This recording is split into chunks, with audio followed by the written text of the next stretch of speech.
Good evening, everyone, and welcome. I will call this Bloomington City Council meeting to order. Tonight is Monday, August 5th, 2024. Thanks to everybody joining us here in the council chambers and to everyone watching online. We will start our meeting as we always do. If you're able, please rise, uncover, and join me in the Pledge of Allegiance. I pledge allegiance to the flag of the United States of America and to the republic for which it stands, one nation under God, indivisible, with liberty and justice for all.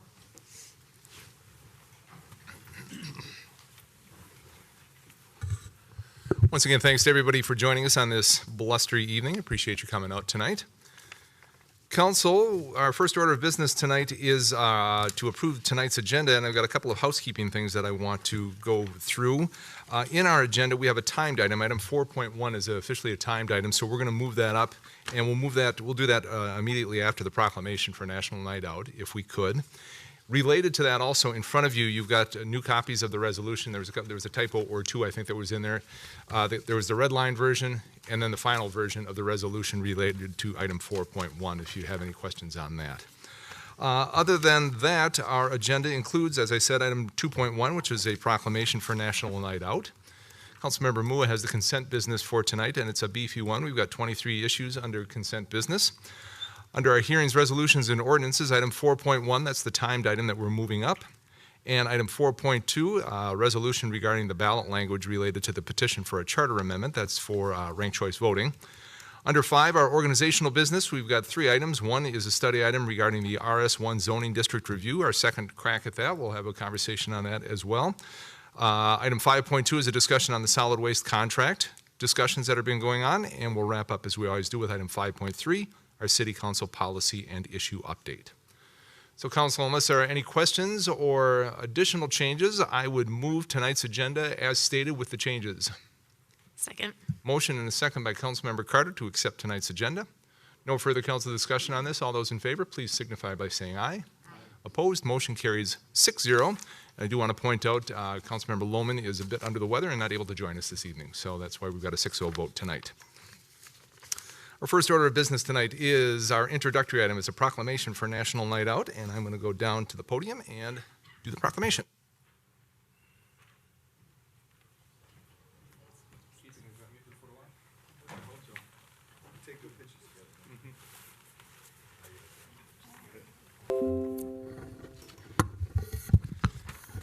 As I hope you all know, tomorrow night is National Night Out here in Bloomington and across the country, and we in Bloomington, we're proud. We've got one of the biggest participation rates in terms of our neighborhoods in the state of Minnesota, and looking forward to another fun night tomorrow night.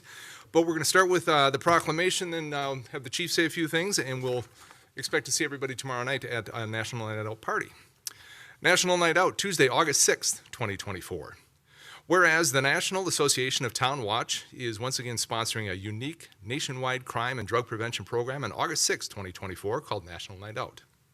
And whereas the 41st annual National Night Out provides a unique opportunity for the Bloomington Police Department to join forces with thousands of other communities across the country in a community building campaign that promotes police community partnerships and neighborhood camaraderie to make neighborhoods a safer, better place to live.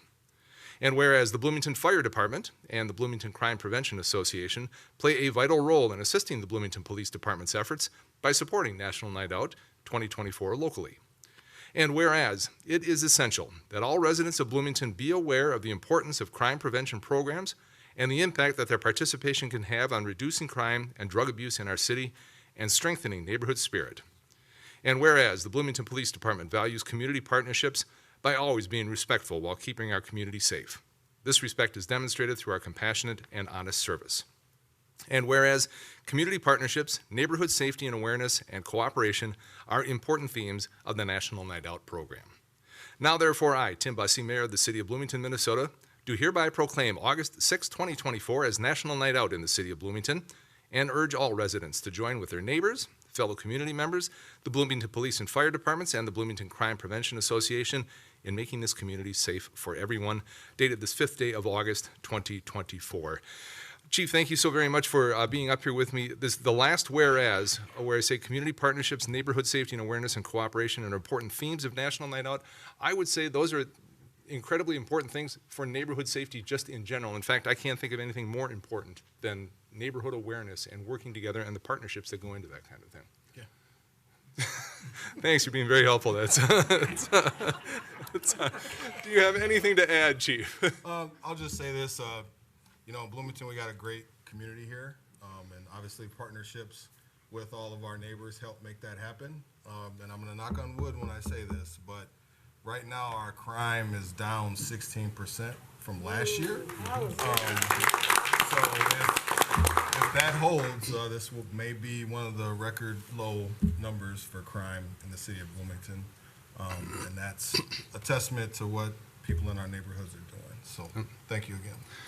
Well, and thank you. Thank you for your work. And if you could share with your entire department and your command staff our thanks for the outstanding work that they do.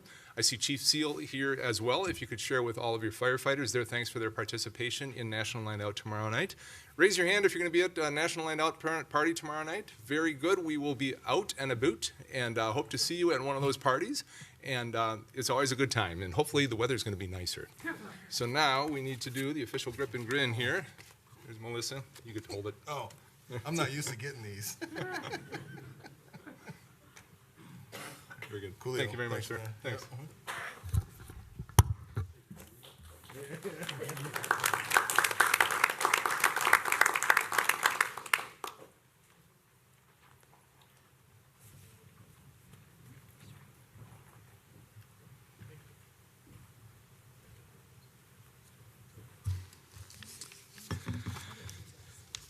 Next on the agenda, Council, per our change that we made in the agenda, is our timed item. This is item 4.1.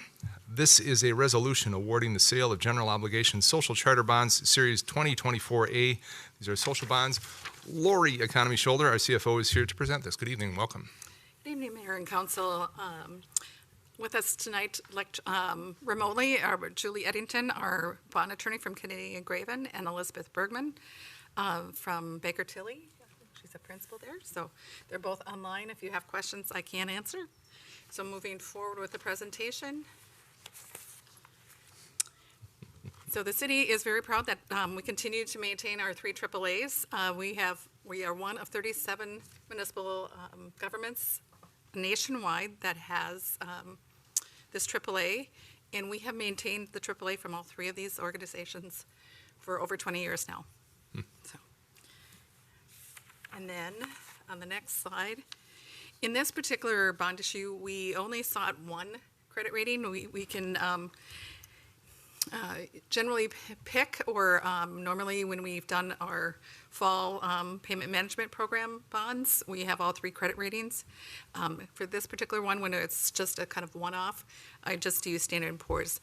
Moody is in the process of updating their methodology, and so until we see what how they want to do rating, I want to be able to analyze that. So Standard & Poor's was chosen. So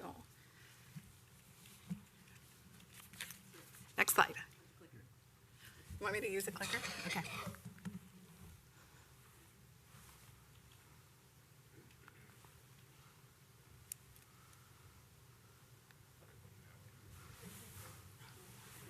Oh, now it went twice as fast.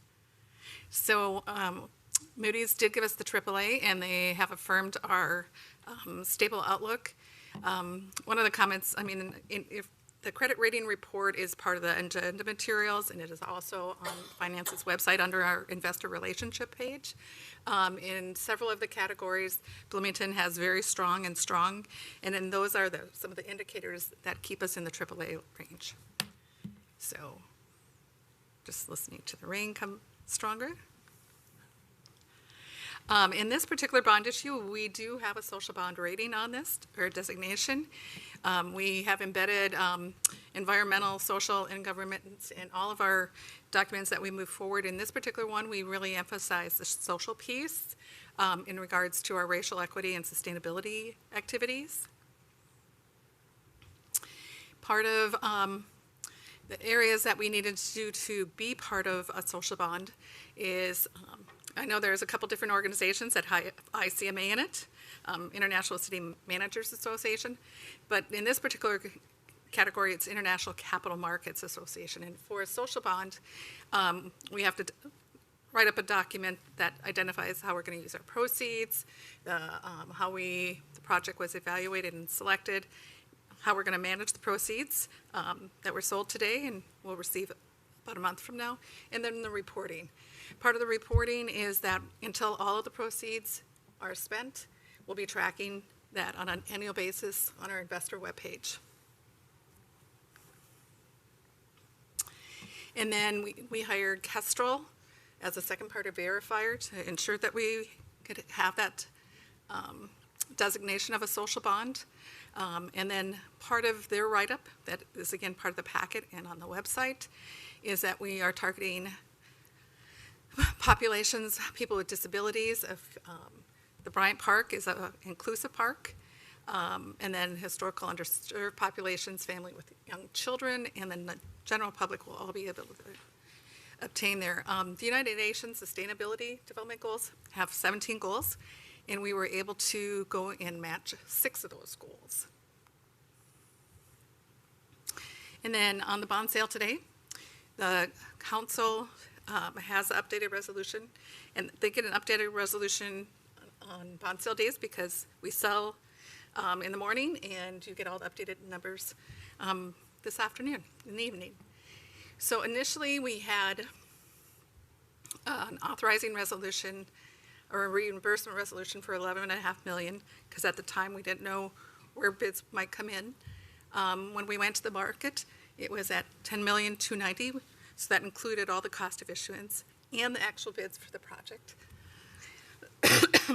And we've got a really nice reoffering premium, so we were able to reduce that $10,290,000 down to $9,110,000. So a really good day in the market. And we also had 11 bidders, which is unusually high.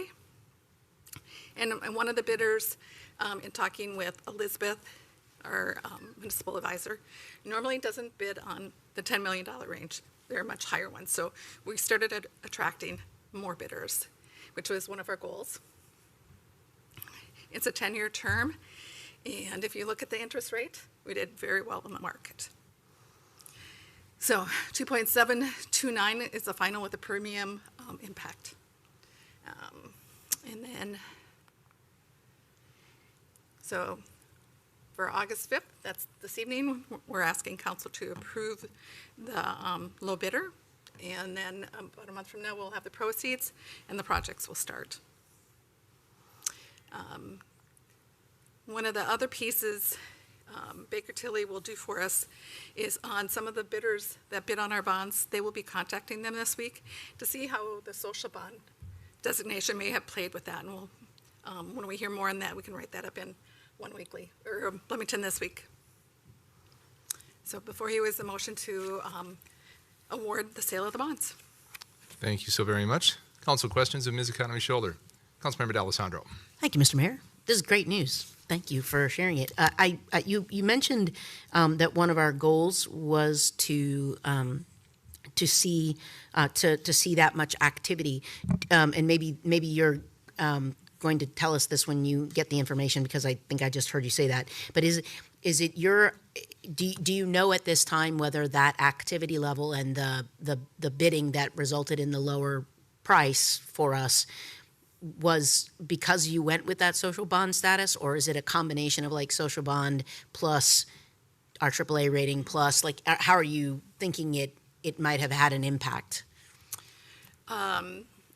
Mayor and Councilmember D'Alessandro, I would ask Elizabeth Bergman, our municipal advisor, if she would pop on and possibly answer that question for you. Sure.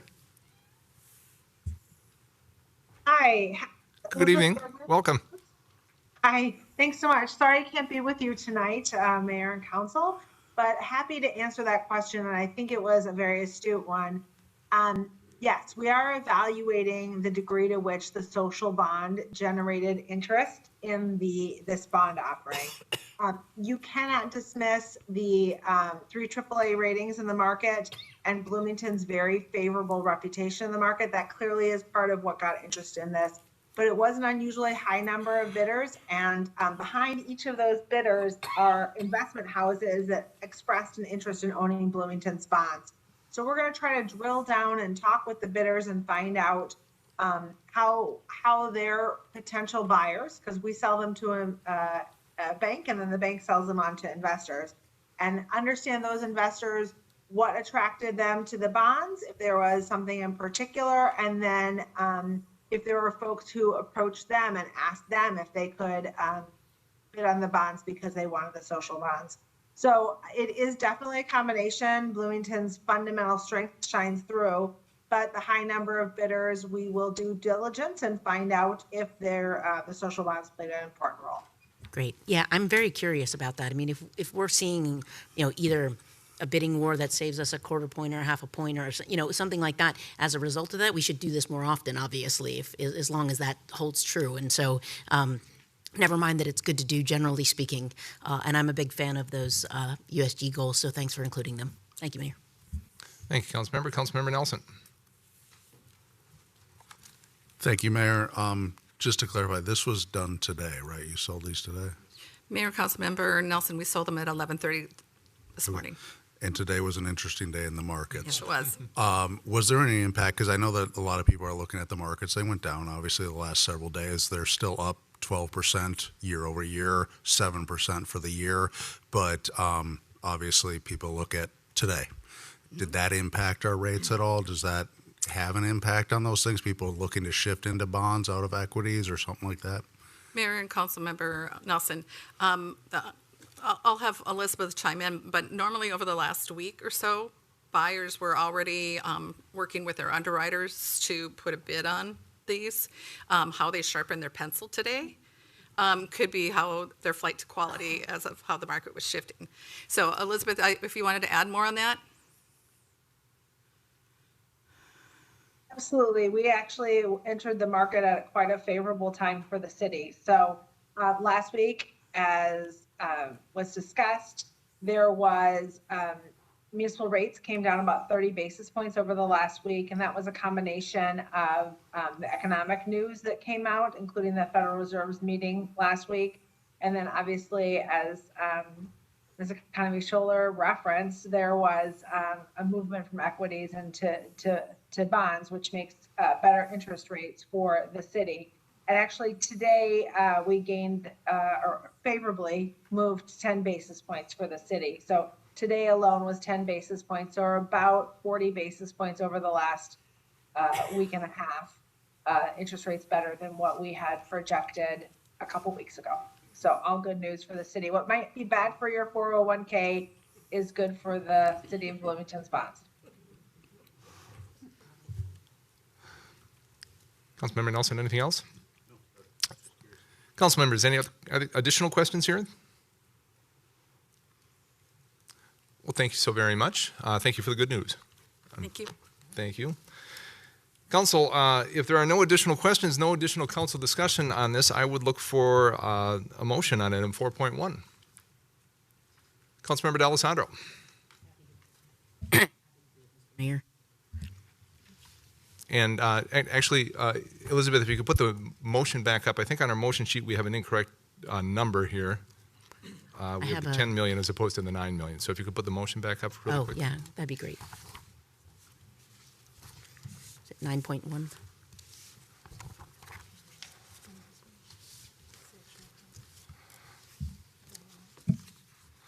I was just going to go off the motion that was on the presentation, right there. Yeah, gotcha. Yep. Okay, 9110. Okay, great. So I am moving to award the sale, to adopt a resolution awarding the sale of general obligation charter bonds, social bonds series 2024A in the original aggregate principal amount of $9,110,000, fixing their form and specifications, directing their execution and delivery, and providing for their payment. Second. Motion by Councilmember D'Alessandro, second by Councilmember Mua to accept item 4.1, a resolution awarding the sale of general obligation charter bonds. No further council discussion on this? All those in favor, please signify by saying aye. Aye. Opposed? Motion carries at 6-0. Thank you very much, Ms. Economy Scholler, and thanks to our team that pulled this all together and hit a very good day, obviously, to get the numbers in. We will double back on our agenda now. From item 4.1, we'll head back to item 3, our consent business. Councilmember Mua has our consent agenda tonight. Councilmember Mua. Thank you, Mayor. I only have one hold so far. Anybody else? Last call? Then I only have one hold for 3.2. With that, then I would move item 3.1, 3.3 through 3.23. Motion by Councilmember Mua, second by Councilmember D'Alessandro to accept the consent business as stated. No further council discussion on this. All those in favor, please signify by saying aye. Aye. Opposed? Motion carries 6-0. Item 3.2. Councilmember Nelson. Thank you, Mayor. I just wanted to let the public know that we did reach an agreement with the Gaussis family. My apologies if I mispronounced that. Gaussis. So, and I'm very happy about that. I know that there was some hurt with the removal of a memorial near the basketball courts at Dred Scott, but that memorial will be reinstalled. We have an agreement with them, and I appreciate Rob and Karen's efforts to work with the city. I believe, Jamie, if you can correct me, sorry, City Manager, it was Jeremy in Park and Rec that worked with them, and so just very happy that is going back up, and we reached an amicable resolution, which I think is what everyone was looking to do in this situation, knowing what had happened there. So, again, thank you to the family, thank you to the staff that worked on that, and looking forward to getting that back done after. And for those of you that aren't aware, we rebuilt the basketball courts over the summer, and there's going to be some additional benches and some other improvements there. So, just I think overall, a good outcome from a situation that maybe didn't start as positively as it should have. So, thank you. Thank you, Councilmember Nelson. Would you like to move item 3.2 this evening? Sure. I'll move item 3.2. Second. Motion by Councilmember Nelson, second by Councilmember Mua to move item 3.2, approving the memorial placement agreement as outlined in the council packet. No further council discussion on this?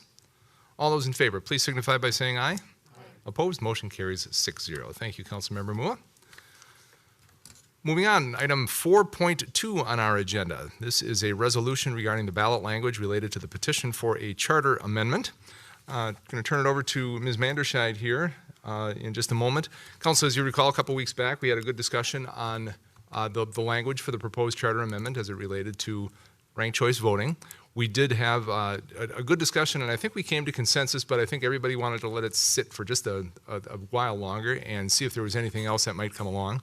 And I know that the staff took a look at it, and I think there was a one-word change is the only difference, but otherwise it was pretty much what we had talked about the other evening and moved forward with. So did I summarize that correctly, Ms. Manderscheid? Is there anything else that we need to know on this one?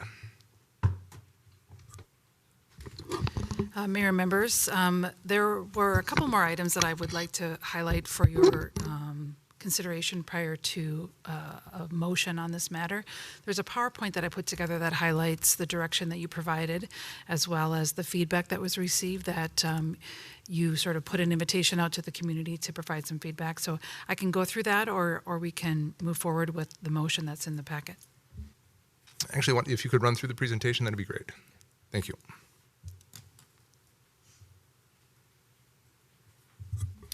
All right, so we can go to the next slide. So this is just a reminder for everyone, essentially, but we're at the blue part, those last two bullet points. The council needs to take action tonight if they want to take action in a regular council meeting. If they would like to take action outside of, after tonight, it would need to be in a special meeting based on the current calendar. The ballot language is due to the county on August 13th. Next slide. This is just a reminder of the petition language. This was in the previous PowerPoint. There's an excerpt from the top of the petition papers, as well as a specific amendment language, which we went through line by line at the last presentation on July 22nd. Next slide. This is a quick overview of where we're at. This is going to be City Question 1 on the ballot in the November election. We proposed 2 options at our last discussion on July 22nd. You provided, as a council, a lot of direction, and you put a sort of a call out to the community to provide any feedback if they would like on that language. There was some revised ballot language that was published in the packet for this council meeting and is in the packet for tonight. We received some additional feedback on that language, and I'll get into that in just a little bit. As a reminder, we talked about the grade level and our percentage of English spoken in the home. We talked about how it needs to relate to the purpose statement on the petition, about what your role is to set the ballot language. You are the governing body that is in charge of doing that. And then the requirement that it sufficiently identify the question. Then the requirement in the Minnesota administrative rules about no more than 10 words in the title, approved by me. And then it has to be a yes/no question. Next slide. So this was the language that staff left with the understanding of where we were at the end of the last meeting. And this was our understanding. The most significant edits were to the title, specific statements referencing charter amendment and relating repeal ranked choice voting. There was some discussion about a desire to have it be clear that it related to city offices and only city offices. We talked about how we could have shortened language in the title and more descriptive language in other parts. So, for example, you see references to specifically mayor and city council in the question, as well as in the yes and no explanation lines. There was also quite a bit of discussion about the use of the word repeal relative to stop and continue. There was also a lot of feedback that was received related to the desire to have language that was very similar to what was used in Minnetonka. And the council gave direction to include language about reinstating the primary and determining the candidates for the general election. So that's where we are. That's where we were at the last council meeting. There was some feedback that was received. Next slide. We received some feedback last week, and this is the self-identification that was in the emails that we received. So these are not my sort of names for the recommendations, but I drew them from the actual language of the emails. So on the right-hand side, there was a request specifically to add the word "of" in the title, repeal of ranked choice voting for city offices.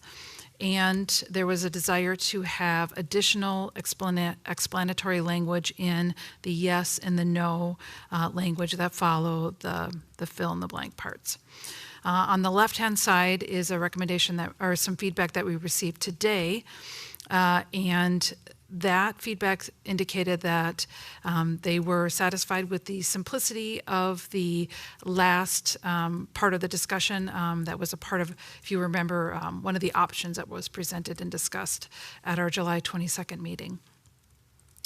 And so that brings us to tonight, which is the ballot question that's in the packet on the next slide. So again, you see we added the word "of" to the title. We are still within the 10-word limit. We left the question as is, and we left the yes/no explanations as they were previously. We kept the language, or we used the language about city offices. That seemed to be a request from the last council discussion. And specifically, you have references in the question to city charter. You have the inclusion of the word repeal. You have a clarification that this is mayor and city council. And you have the request to have primary and general election references as it was in Minnetonka.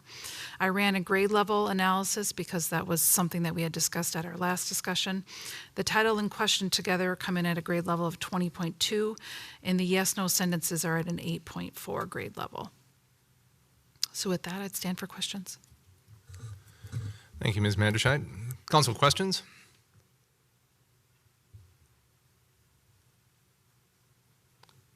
I think it reflects the conversation that we had, and I think it reflects some of the feedback that we received from community groups as well. Both comfortable with it.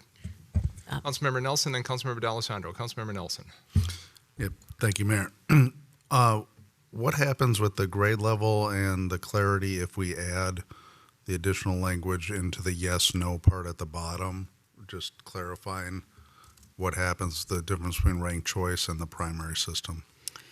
Mayor and members, I would need to run that analysis. I did not do that in advance, but my estimation would be that it would go up in grade level, but I can do that analysis quickly.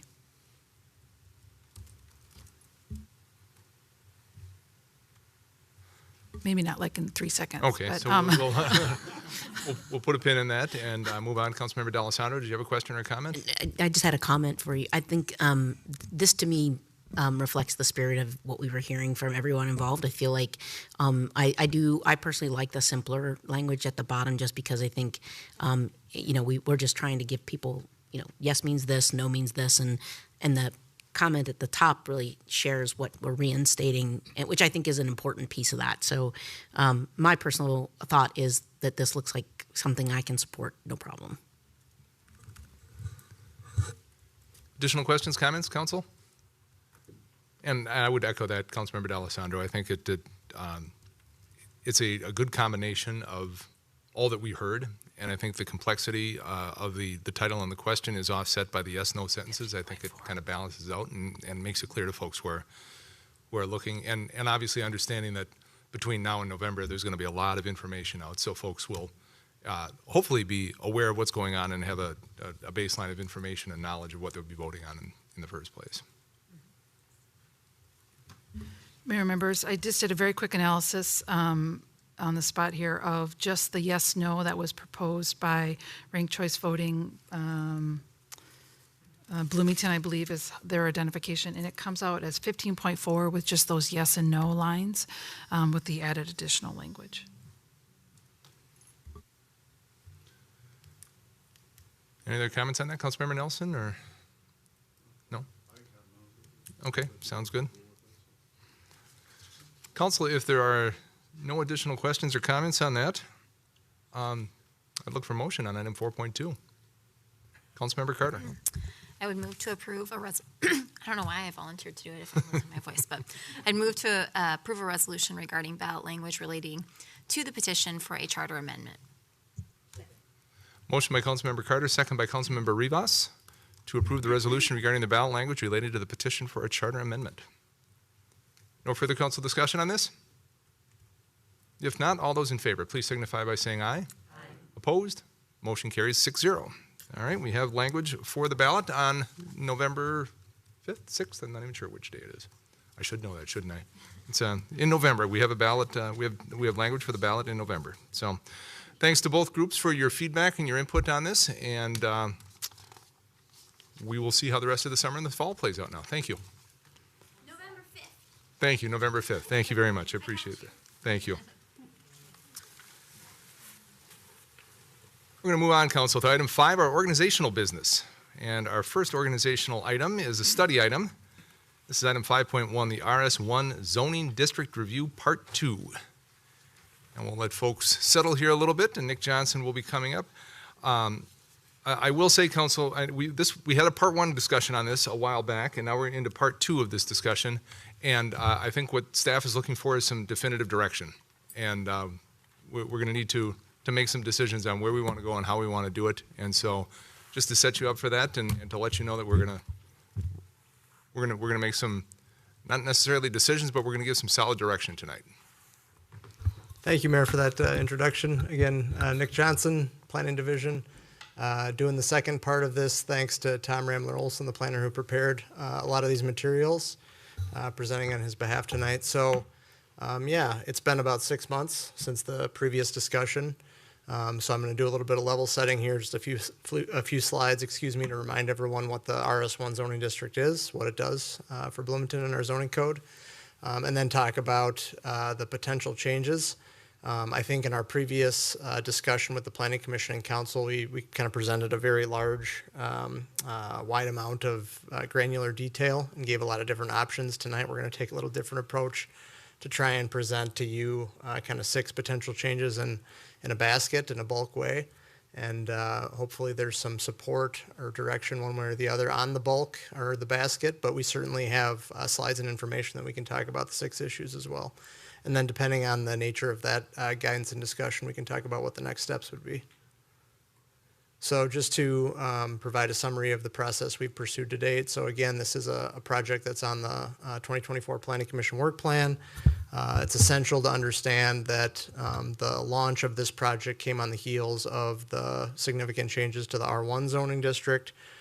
So that previous ordinance that was approved in May of 2023 looked at a wide variety of different standards in our R1 zoning district. And again, the R1 district represents over 21,000 lots, so it represents the vast majority or the large proportion of low-density residential properties in Bloomington. That particular project did not focus on making changes to the RS1 district or R-1A for that matter, which is our smallest zoning district that people forget about for unsewered lots. But it just didn't represent a large proportion of the properties in Bloomington, so those were not pursued at that time.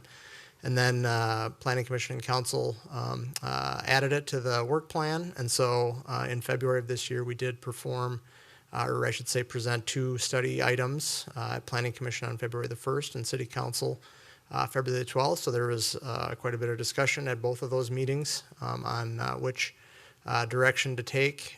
Since that time, you might wonder why kind of the pause. And one of the reasons for the pause is that there was some, actually a couple bills at this year's legislative session that appeared to have some momentum behind them, probably the missing middle bill, most importantly of all, that had the potential, if passed, to establish minimum lot sizes for cities of different classes, and in effect would have preempted Bloomington from establishing larger lot zoning districts. And so I know that there are legislators who are still advocates for that legislation and likely will bring something along those lines back next session. So I don't say that as a way to share that that this work could be disrupted in the future, only to say that I think it's important to recognize why the pause button was pressed, why it was appropriate to pause while that work was going on, and having some acknowledgement or awareness of its potential in the future. So the last bullet here, not to be too vague, but when we consider these 6 changes, and this was a pretty common theme or thread during the R1 zoning district changes, is trying to pin down with greater certainty what's going to happen if you make these changes. And I'll reiterate now, as we attempted to do previously, that the future impacts can be very difficult to forecast, and maybe even more so in the RS1 zoning district. It has some physical characteristics and economic characteristics. The lots tend to be of higher assessed value, which makes infill development activity or redevelopment more challenging or more hard to execute from a financial standpoint. They also tend to be lots that are more steep sloped or have more difficult constraints from the actual land themselves. And sometimes those lots also tend to be more difficult or less good potential candidates for infill development. So I know that infill development is a potential consideration when thinking about this, but as we'll show you, there's a lot of existing lots that also are subject to these rules and just how they exist now. The last thing I was going to say about that in terms of impact future changes, rezoning. One of the things that we tried to do with the R1 project as well as this one is try and limit or not include proactive rezoning on the part of the city, and that's ascribing new zoning districts to new properties. One of the reasons being is just procedurally it can be a difficult thing to do. You have to have public hearings. You have to notice all the different property owners. You get a lot of residents who either can be interested or concerned about what you're doing. And so with respect to kind of some of the changes being considered, we also wanted to throw in the element of rezoning and what potential outcomes carry along with that.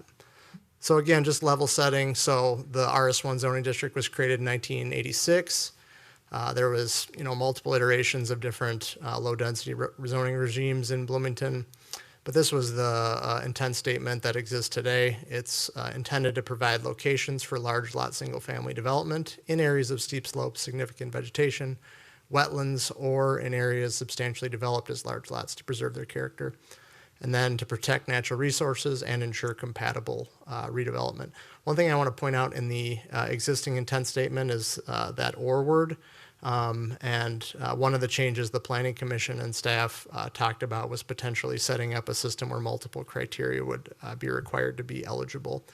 And the reason that that intent statements are important is that when we get requests from property owners to rezone, say just a commercial zoning district or an industrial zoning district, not only do we look to the comprehensive plan to see if what the area is guided from a future land use perspective, but we also look at the lot from the perspective of, is it really in line with the intent statement of this district? Do they want what they want to develop?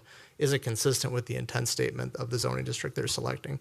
So this can seem like kind of a academic exercise to look at intent statements and what they actually mean, but they do serve an important role in when we as staff and make recommendations to the Planning Commission and then present those recommendations to you, whether or not a rezoning action is really consistent with the code. So again, RS1, there's 116 of these lots in Bloomington. They're located primarily just to the west of Normandale Boulevard. Most of these areas have some slope or they tend to be wooded, heavily vegetated areas. Forest, there's three primary neighborhoods that have this zoning designation: Forest Haven, Briar, and Timberglade. There are the two parcels at the south of Normandale Boulevard, which were the result of a privately initiated rezoning action. Just to get final level setting is just what are the standards of this zoning district. So we became very familiar with R1 through that process, just reminding everyone what RS1 standards are. So 33,000 square feet from a minimum lot size or lot area requirement, 3/4 of an acre. I would say that not all of the lots that currently are zoned RS1 meet this standard. It's not uncommon to have a lot that is, in the upper 20s or just shy of that 33,000 mark. The lot widths actually were aligned along with the R1 zoning district as part of that previous effort, with one really important distinction, and that is that this median site width standard still applies to RS1. And we'll talk a little bit about median site width and prevailing setback and kind of what function or what role those play.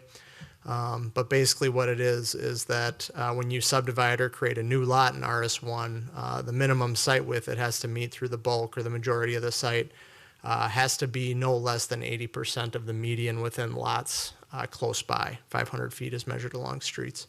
So really it's a standard that's attempting to ensure that if any new lots are created, that they're consistent with the existing neighborhood on some minimal level. And then prevailing setback, same theory applies there, and I have a slide that better describes this if you want to look at it. But basically, so same setback requirements as the R1 zoning district with the exception of prevailing setback. Again, both median site width and prevailing setback did apply to the R1 zoning district. They were removed as part of those amendments in May of last year.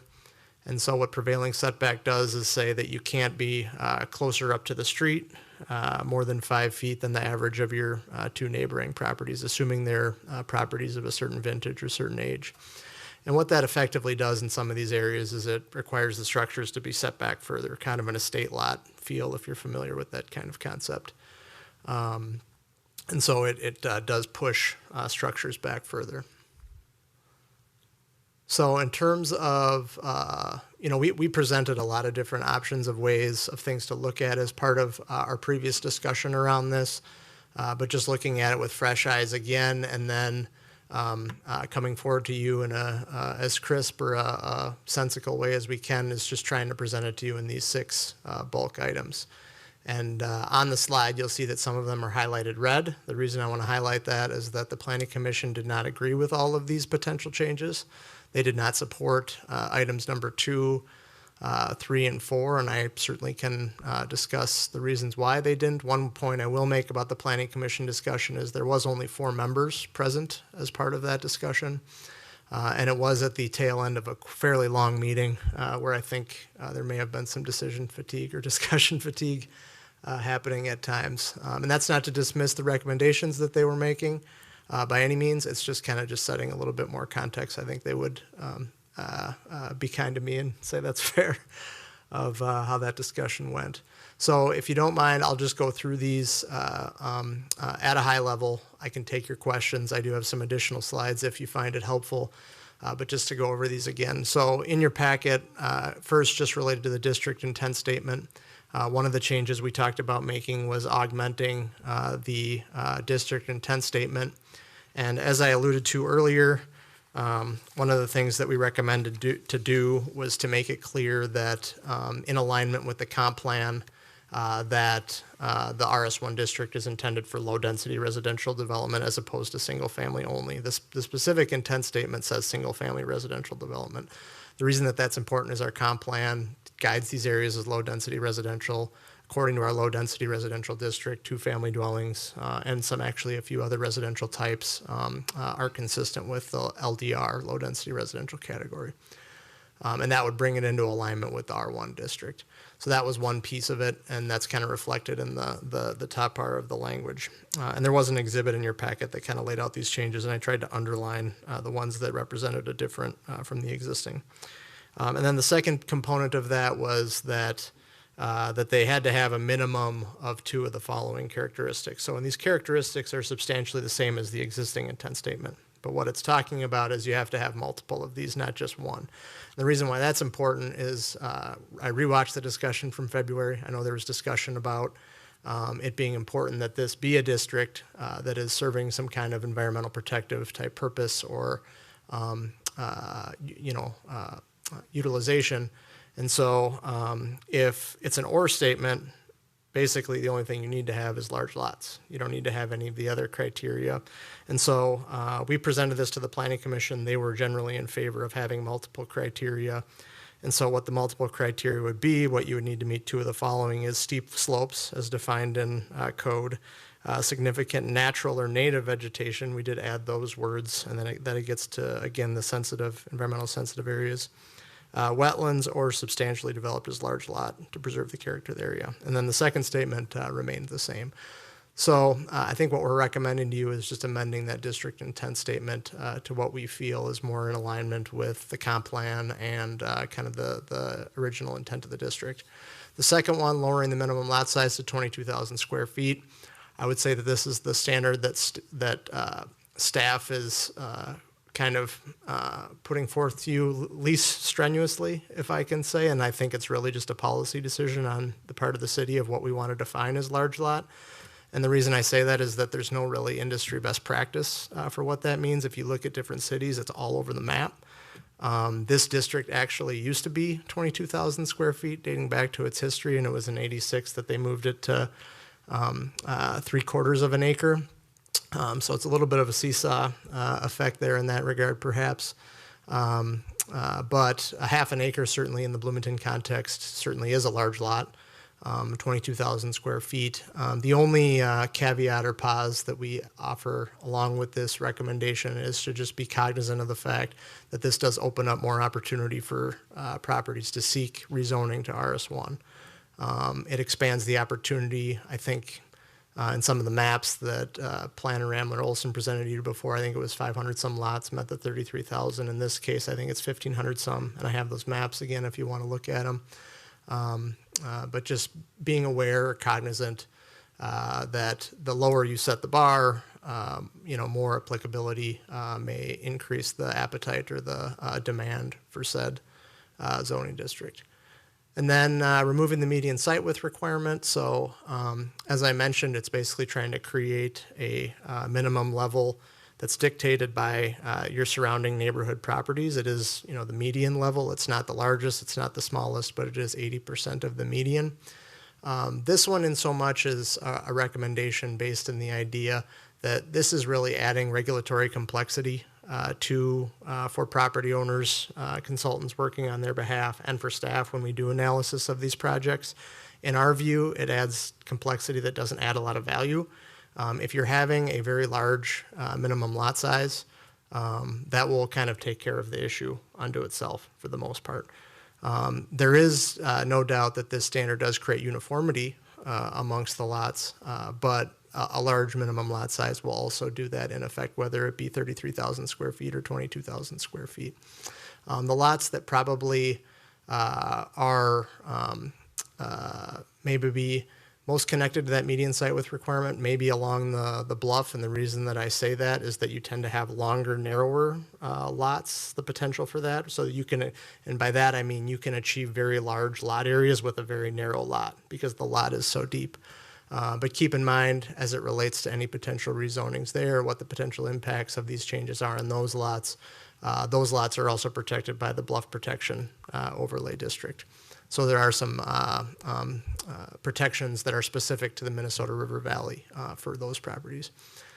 Prevailing setbacks, so I will second the point about regulatory complexity, and some of this might be philosophical on our part as well, is that you as a property owner, how you can build on your lot, what you can do there, is informed by how the structures were built on your neighboring properties. And so that's a policy decision on the part of the city, whether that's important or that provides important land use guidance.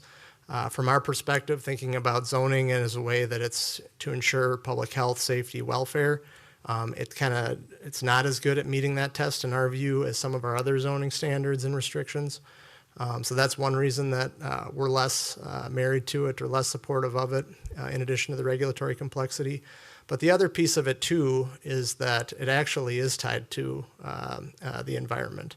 And that is, in order to require faraway setbacks, more for an aesthetic choice on the part of the city of these areas, what you're doing is you're increasing the length of the driveway. You're adding unnecessary impervious to a property just because you want the setbacks to remain consistent with your neighbors. And so that might actually also require additional tree removal in some instances too in some of these areas. So as it turns out, that usually the areas that are most clear on some of these RS1 lots are actually usually pretty close to the street. So the farther back in you go, the more impacts there are. I just want to note, it's those three that the Planning Commission were not supportive, and I think part of their recommendation in that regard is that there is a through line of that discussion is that they said just leave it alone.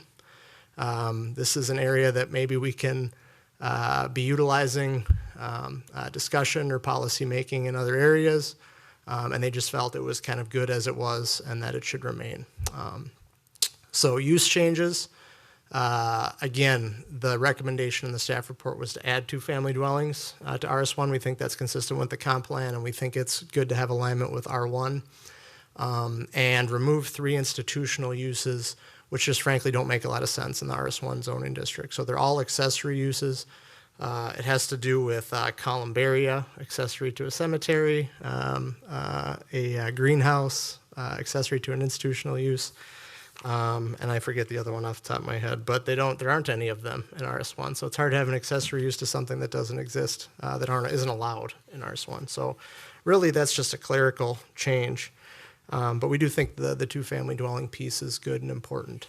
One thing sorry to go backwards and go out of order on you. One thing I forgot to say about items number 3 and 4 is that these 2 standards also apply to the R1A zoning district. And again, that's the zoning district that is not able to connect to sanitary sewer via gravity. These sites are on septic. There's very few of them. I think there's 7 sites. And if the council supported a direction of removing median site width and prevailing setback in the RS1 zoning district, I think staff would bring an ordinance to you that also removed it from the R1A just from the purposes of consistency amongst all of our low-density residential zoning districts. It would not make a lot of sense, and I think the value is somewhat questionable to retain it just for 7 lots in effect, just from a confusion standpoint.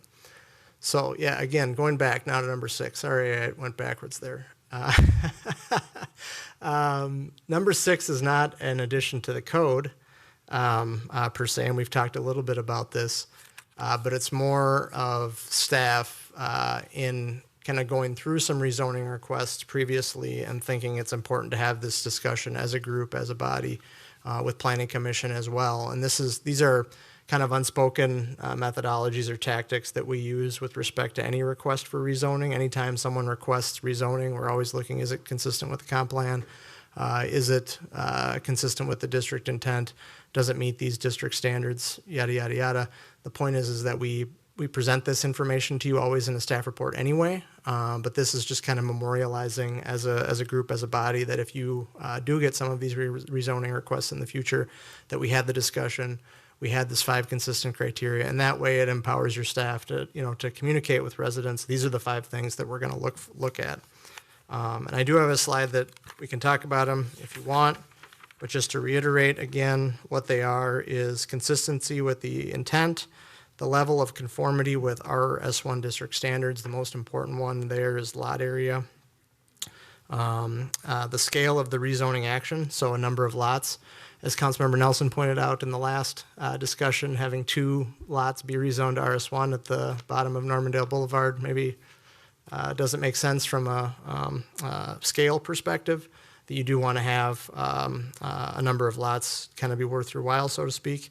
And then the neighborhood continuity factor. So one situation we do want to avoid is a neighborhood coming forward where only half of the neighborhood wants to be R1, the other half wants to be RS1, and you have pockets of inconsistency in between. That's not a good outcome. And so there has to be some continuity amongst the areas that they're looking at. And then or 5 is the proportion of neighborhood support. So there's 2 forms that rezonings can come to you from the public. One is privately initiated, where every property owner is signing the application and they are in fact an applicant. The other is through a petition process, which is outlined in the charter. And in that scenario, I know you've been working through some petitions lately, but in that scenario, not everyone has to be on board. And so what is the level of proportionality of neighborhoods supporting this action that makes it appropriate or to move forward? And by describing these criteria, I don't think we have like the exact number mapped out in our minds, and I'm sure maybe you don't either. But it's just important to talk about so that you try and get to a consistent approach to this thing. So you should kind of avoid inconsistent actions that leave people feeling like it wasn't a fair or consistent process. So those are the 6 items that we are presenting to you for your consideration. I can come back to these, but just talking about next steps, there's really 2 pathways here. If changes to RS1 are supported, we'll draft an ordinance this month, and we'll schedule public hearings in the end of September or October at Planning Commission, and get back to you with a public hearing in October or November of this year. And then if changes are not supported, unless you provide a subsequent direction elsewhere, we would propose that the study be deemed as complete. So with that, I'll turn it over back to the mayor and to take your questions. Thanks so much, Mr. Johnson. Why don't you double back to the potential changes? There we go. Before we get into the discussion of each of these, any questions about any of the 6 proposals here? Councilmember D'Alessandro, and then Councilmember Nelson. Councilmember D'Alessandro. Thank you, Mr. Mayor. So I think you answered this. I just want to double check. You said for the most part the reasons for Planning Commission opposition to these were not so much that they had some other idea as much as they were like, we shouldn't bother changing it. Is that correct? Yeah, Mayor, Councilmember D'Alessandro, I think that's fair. I think that part of their discussion, and I hope I'm not, entering other discussions into how I'm formulating what their response was, but I think that they do share some of the concern about rezoning actions, as I've talked about previously, and I think maybe less so the case with the RS1 district, but large lot districts, at least just in the industry or area of planning, have been used as a tool of exclusion in the past, and so I think there's some concern about that. But I think it also was a discussion about just where does the city deploy its resources in terms of kind of the zoning amendments or things we work on. I think that's kind of the bulk of what I heard, is that, this is only 116 lots. Maybe we should just be focusing attention elsewhere. And I don't think it was in a finger pointing way or anything like that. I think it was well-meaning, and I also think it was very late at night. But yeah, that's how I interpret it, is that they just felt that this was kind of why make a issue where there isn't one kind of thing. Okay. Second question, was there any conversation regarding the recommended intent statement? Was there any conversation about providing explicit definitions for those items? So we do have, for example, a steep slope definition. Yep. We don't necessarily have a definition of significant native or natural plantings. We don't have Yep. that for wetlands, and we don't have that for, I mean, maybe the D doesn't matter because that makes sense the way it's written. But I mean, is there an expectation? Like, what is the objective or subjective criteria being used to evaluate that? Like, what would a petitioner have to bring to you for you to consider it significant? Yeah, thank you. Good question, Councilmember D'Alessandro. So you mentioned correctly, we do have a definition of steep slopes. Wetlands are well defined in state law, so it's really that item B in terms of natural or native vegetation. I mean, that just frankly, as a planning staff, and what we would direct the public to do is to just work with our natural resource staff. Because, you know, some areas used to be farm fields that are now, you know, have grown into young or woods or not native woods, I guess, invasive woods. And some areas have stands of valuable mature trees that are native or significant to the area that are worthy of protection. And so I think, you know, what we would, and, you know, we're not talking on a per lot basis, right? Ideally, to that scale point, what we're really looking at is what are the areas that have some of these more valuable trees and other flora, fauna, what have you, that our natural resource staff thinks is valuable. And so that's somewhere where we would look to their expertise. Okay. Thanks. Yeah. Councilmember Nelson. Yeah, thank you, Mayor. I think I know the answer to this, but just for clarification, there was no discussion about just eliminating RS1 zoning. Yeah, Mayor, Councilmember Nelson. So we didn't discuss that as part of the project in so much as we didn't discuss rezoning any properties part of the R1 zoning district study or part of this study. The staff, it would make our jobs easier to eliminate it. I'm not gonna disagree with that because you would have just greater consistency among every single low density residential property. It would be the same rules in effect. But back to that point about that the rezoning process can be challenging at times depending on the nature of what is proposed, the scale of what is being proposed. So I think we didn't go there because what effectively that means is that you're rezoning 116 existing properties. Those property owners might be very supportive of that idea or that action, or they might be strongly opposed, or everywhere in between. And we wouldn't know unless we surveyed them in some way of what their preferences would be. But we suspect that some people are very supportive and attached to those standards within that zoning districts. That's fair. That's a good analysis. And then just following up on Councilmember D'Alessandro's, if I might. So you mentioned that we have wetlands are very well defined and what you can and can't do there, as well as steep slopes. So those may constrain lots, even if they're large, to certain buildable portions of it. But we also have a lot of tree stuff. I mean, we have good definitions for healthy tree, non-native beneficial trees, significant trees. There may be other plants and things that we don't have as good, but in terms of trees, we have ordinances that protect those, particularly, if I understand correctly, in the situation of replatting to subdivide, which would be probably what was happening if someone was going to build an additional house. Is that accurate? That's correct. So our tree preservation, Councilmember Nelson, our tree preservation ordinance does require a replacement rate that's pretty significant once you exceed a certain threshold of removal.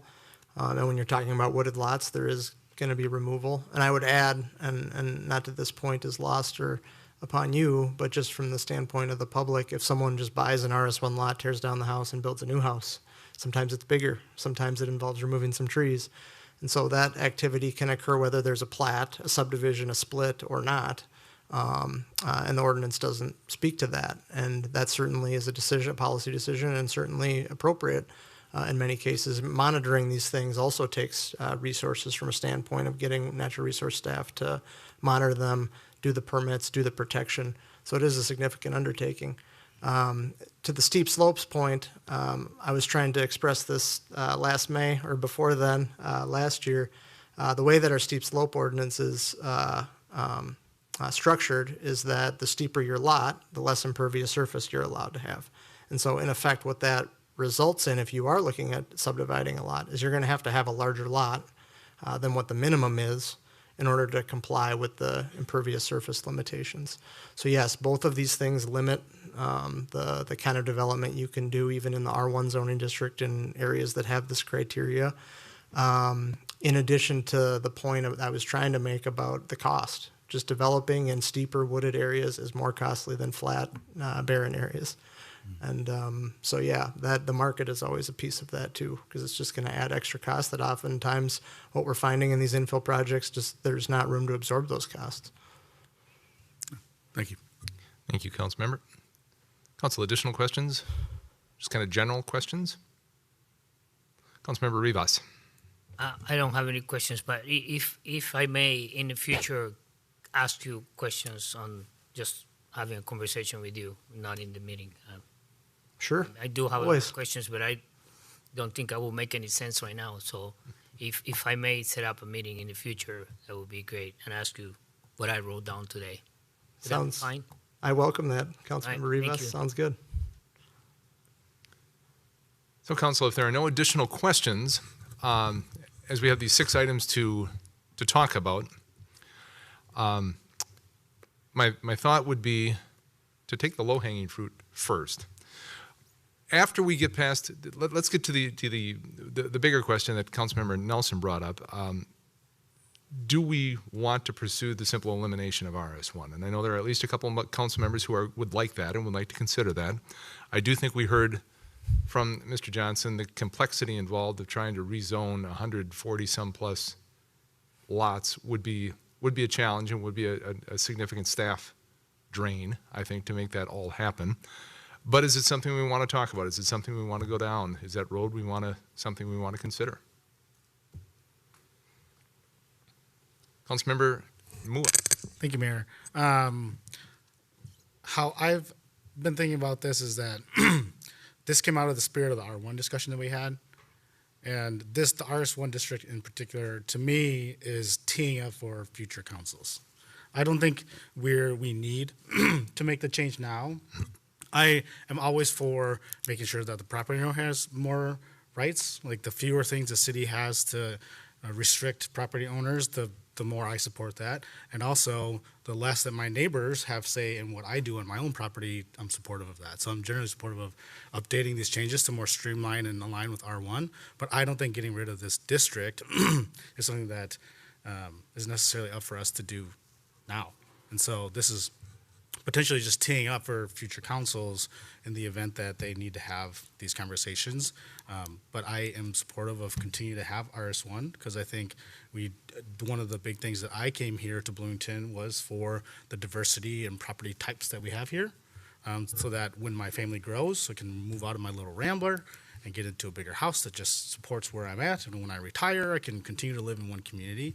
And so that's kind of where I'm at. I'm totally supportive of making changes to RS1, but not eliminating it wholesale. Thank you, Councilmember. Well said. Any other weighing in on that? Councilmember Carter? Thank you, Mayor. I guess I would just say I agree for the number of lots that it is. I don't think it would probably be worth dedicating that much staff time to making those changes, considering we usually always have a much longer list than can be done when they're setting their work plan. And so just the impact, because of the sheer number of lots, I don't know if it would be worth going through all of the complexities that were noted. Councilmember Rivas and Councilmember Nelson. Councilmember Rivas.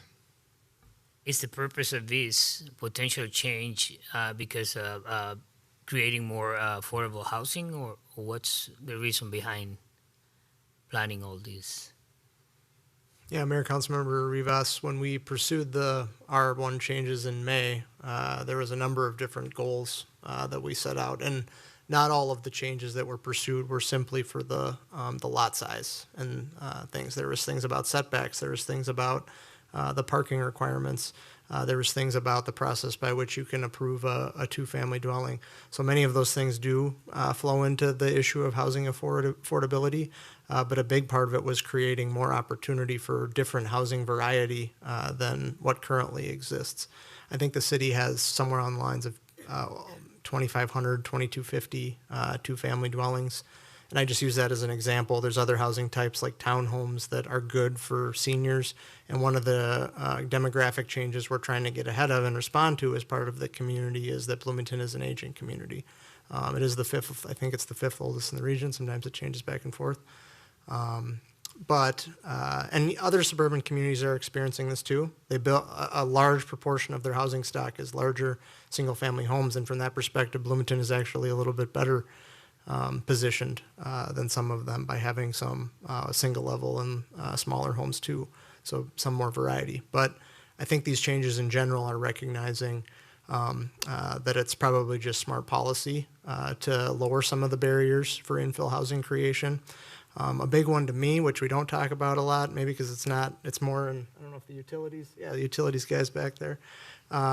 If you have 10 houses on a lot, it's a lot more affordable to replace that pipe and replace that street than if you have 5 houses on a block. Excuse me, I didn't say house on a lot.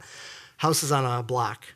And so one of the issues that communities like Bloomington are facing too is just aging infrastructure, and adding some additional density on those blocks is going to help financially support replacement or maintenance of that infrastructure.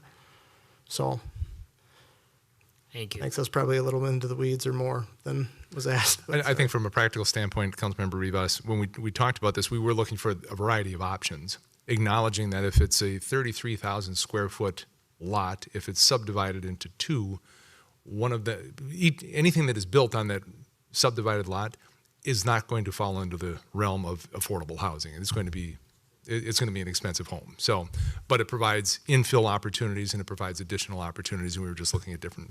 So, yes, the affordability aspect does come into play, but it doesn't necessarily dominate the conversation. Correct. Councilmember Nelson and Councilmember D'Alessandro. Yep. Thank you, Mayor. I mean, obviously, I've been in support of elimination of this. I candidly don't know that it'd be that difficult for staff. We already have R1 zoning standards. It would be a matter of just bringing it forward when we rezone these. And it's not difficult for staff from my perspective. It's difficult for us. Because I can guarantee you that the folks living on those lots won't like that. Just, I'm gonna go out on a limb on that one. So, but I think that, housing is housing, and all the lots should be treated the same. We haven't seen detrimental impacts to infill housing. The neighborhood that came forward with concerns originally on this, half the houses in that neighborhood are due to infill housing and subdivision of lots. That those things are called your neighbors, and I think we have protections for trees. We have protections for water. We have protections for steep slopes. We have those things already there that, we can apply those not just to RS1, but to every lot within the city and protect those things that are important to us. But I'm going to just be clear about this. Is this the hill I'm going to die on? Absolutely not. Is it something that we do or some future council does? I can live with that. I respect where you all are. I just don't want to see it expanded. And that is my big concern of whatever we do here, of having a bunch of applications from, let's be blunt, large houses, wealthy people, wealthy neighborhoods that come in and try to avoid what we did with R1 zoning. And whereas a bunch of other neighborhoods throughout the community that are probably in redeveloped farm fields that are flat and don't have a lot of trees or water near them are not going to be able to take advantage of that. And I just frankly, bluntly think that's wrong. And I just want to so your idea of we had an and or something, I'm assuming we can't just say no. We can't just have an ordinance that we will not allow any more RS1. If we can, I'd vote for that. So I don't know. Maybe that's a question. Can we do that? That is my biggest concern. That there's 100 lots that could be looked at differently. The impact on any of the goals that we have is going to be so minor. Is it worth the fight? I don't know. I mean, am I personally willing to have it? Yes. But is it worth it? I don't know. It's just not going to achieve any of those goals in my mind in any near-term fashion. So I just don't want this to expand. That's what I want to be clear about. I don't want it to expand. Fair enough. Councilmember D'Alessandro, and then back to Councilmember, or We have the question answered, like, is it an option to just say we're not doing it anymore? We're not approving? that is a good question. Is it an option to simply say RS1? Where we are at RS1 right now is where we are at RS1 in terms of Bloomington. So, Mayor, thanks for that question. By that, I mean, I take to mean that additional rezoning, new properties. And by that, I would say that rezoning is a highly discretionary action on the part of the city council. It's in effect legislating. You do have some guidance from your comprehensive plan in terms of what areas should be zoned what, but frankly, both R1 and RS1 are consistent with the LDR, future land use category, the low density residential land use category. So could someone make a claim that, I met all the criteria and you made an arbitrary and capricious decision? I don't know. I mean, I think that would have to be evaluated by, legal staff and do some of those things. But I think that's why it's so important to have that consistent criteria that I talked about, and maybe identify what the proportions of lots should be for an area or a sub-neighborhood or a neighborhood to be rezoned. Because right now what we've seen so far is that Forest Haven, is around 60% of those lots meet the minimum lot size. Briar, it went down somewhere around 50%.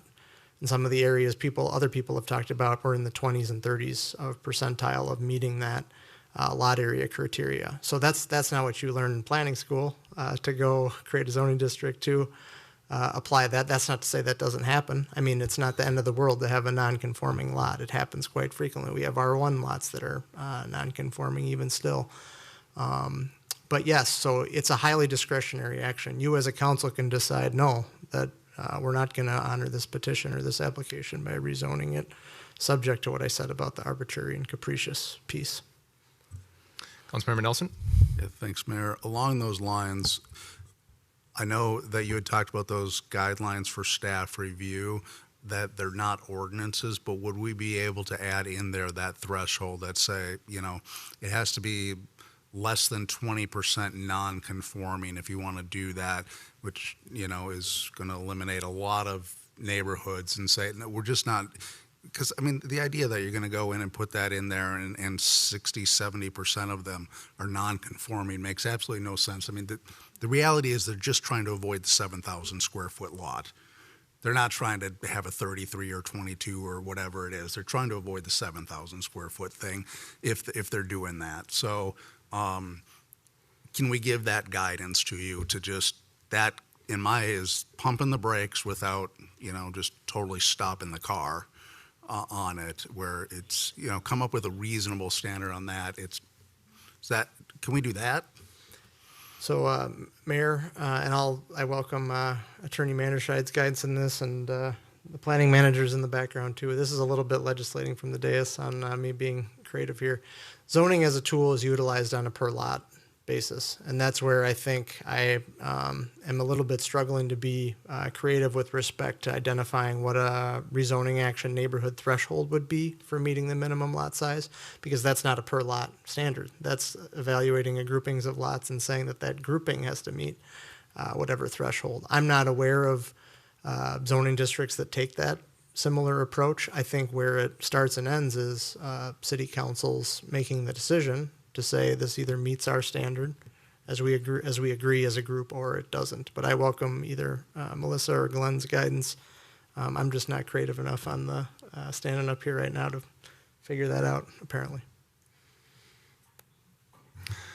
Ms. Manderscheid, is this something we need to come back to perhaps at a later date to answer that question? Yeah, Mayor, members, I think it would be most helpful to get a sense of where the variations and ideas are, that we can do some more digging. There's been a lot of litigation related to density and zoning, and we want to make sure that we're making very thoughtful recommendations. So I'm taking notes, and we'll get back to you on these things. Sounds and good. Encourage more discussion. So I don't think you're going to get an answer tonight, Councilmember Nelson, but it's a topic of discussion, I think, as we continue this. Councilmember D'Alessandro. I have no issue with people coming in petitioning to have an expansion. What I care about is that it has criteria that people can understand and either meet or not meet, and we're being consistent with our language on that front. So because that's what will determine whether or not they can do it, right? And we shouldn't.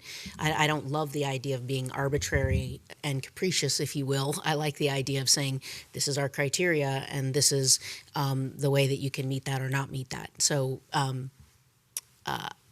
I know people don't. I heard Councilmember Nelson explicitly. I believe strongly that if I remember correctly, if you want to talk about the Norman Ridge neighborhood, many of those lots are not compliant with 33,000 square feet already today. They're much smaller than that. I'm not sure I don't know that they get to 100% compliance at 22,000 square feet. So a lot of them are smaller than that. So to say that it's a group of people that just want to keep large lots is a little like, I think, broad brush painting there. They have, many of those folks are, to your point about prevailing setback, many of those lots are up against the road a little bit, closer than 30 feet, because the backyard is a slope, or the backyard is a wetland area, or the backyard is a copse of trees that would not pass muster to take down. And so they've moved those closer to the line. And that makes a lot of sense. You do that along ridge lines all the time, right? It's called Norman Ridge. I'm assuming it's a ridge line, number one. And you do that along ridge lines a lot because the back side of that lot is a slope or something like that has a view or whatnot. There is an actual playground that's an unmanaged. I don't know if the right word is. It's not very well developed. It is a park. It's one of our parks, and it sits behind a bunch of the houses on the east side of Norman Ridge. So it's public land being used in this area. And so a lot of the folks that are around there aren't asking for. They're not asking for special treatment or like to be, the really rich people on the hill. Like, I think RS1 was created for that. I do. If you go to 86 and you look at the three specific areas, I absolutely think it does. I also really hate the fact that we have these three different areas, and they've basically, instead of creating a consistent, land use view that it makes it really clear, everything along the 9 Mile Creek and Three Rivers area should get special treatment because it's a special environmental area. They didn't do it that way. Whether they called in their favors or what they did to get their big lots, I have no idea. But the environmental consideration shouldn't just be thrown out because you don't like the fact that certain people got away with that. I think there are environmental considerations when you're talking about being in between 9 Mile Creek and the Three Rivers Park District, where we've already said they're set aside and they have special value to us and everything because of their environmental value. We've already said that. So I would like us to be consistent in our treatment of these residential areas that sit among those very special environmental areas. And so I'm a fan of this, but I would say this. Here's where I am, Mr. Mayor. I think we need to add a little bit more into the district intent statement in order to get that criteria right, in my opinion. I am fine with 2, 3, 4, and 5. And regarding 6, I think then needs to be related to number 1, which is if that district intent statement is much more clear, then we need to make sure that the rezoning request process includes how we are going to evaluate their petition against that intent statement. That's where I'm at the moment, if that's helpful. I appreciate the filibuster that eventually got us back on track. So that's my job. It's well done. So I'm just going to take that step back and say, okay, we had the conversation regarding the elimination of RS1. I think we've all agreed, or at least a majority have agreed, that we want to continue it. But it's a matter of then making sure that it works and it fits correctly, which then brings us to the next question, looking at these 6 questions here. And Councilmember D'Alessandro put her flag in the sand about her thoughts that perhaps we need to work on item 1 and 6, but everything in between agreeing with the Planning Commission recommendations. Where do? Oh, I thought you were agreeing with what we're seeing here. That I'm sorry. Just to be clear, were you agreeing with the Planning Commission recommendation in red here, where they disagree with the lowering the minimum lot size? No, I would like to see 2, 3, and 4, and 5 go. You would like to see that? Okay. Yeah, Now I so understand. I'm in agreement with staff, As- not in agreement with planning, yes. Okay, very good. Thank you. Thoughts on that?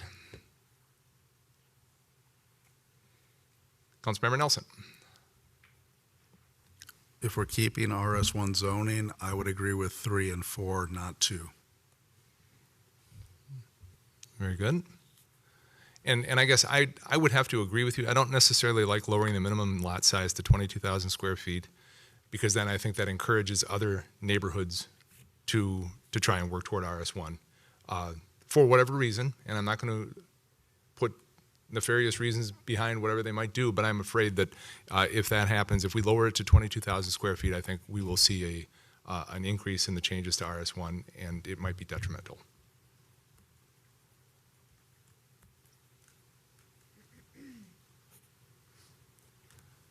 Councilmember Mua? Thank you, Mayor. I'd say I'm just more in alignment with Councilmember D'Alessandro. To the point that I made earlier, the more that the property owner has the power to choose what they want to do. So if they have a 44,000 square foot lot and they want to split it, that's an option that they have now versus what they currently have. And so more options for property owners is where I lean. Councilmember Carter? Thank you, Mayor. So I agree that I think there could be more added to number 1. I agree with 3 and 4.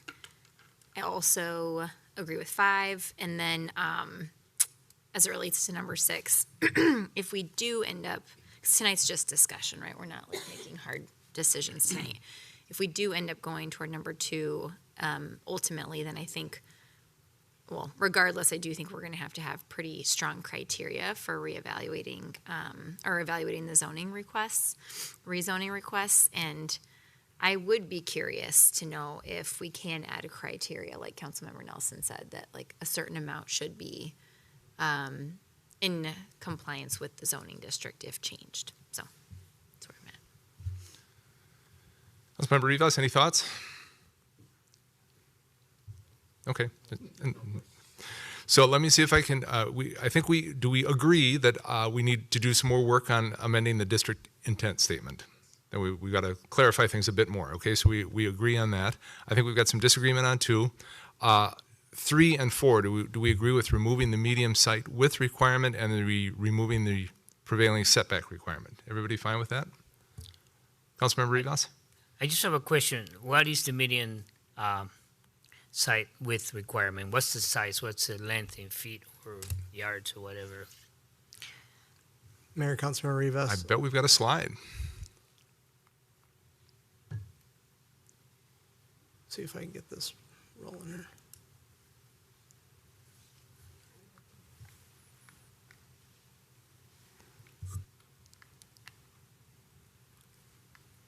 You got COVID. Next slide, please.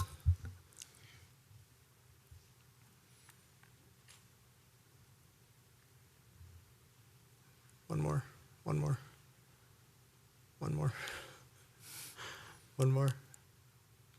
Here we go. Okay, thank you, Elizabeth. So what median site width is, Councilmember Rivas, is, so in this particular example, this is 4301 Overlook Drive. This was a public case. I'm not trying to put them on blast. This was a public application. In effect, and they did not end up subdividing this, so that's why I picked this example, because it ended up not being split. But the point is that you can see that that a previous landowner who resided at this lot was interested in splitting their lot.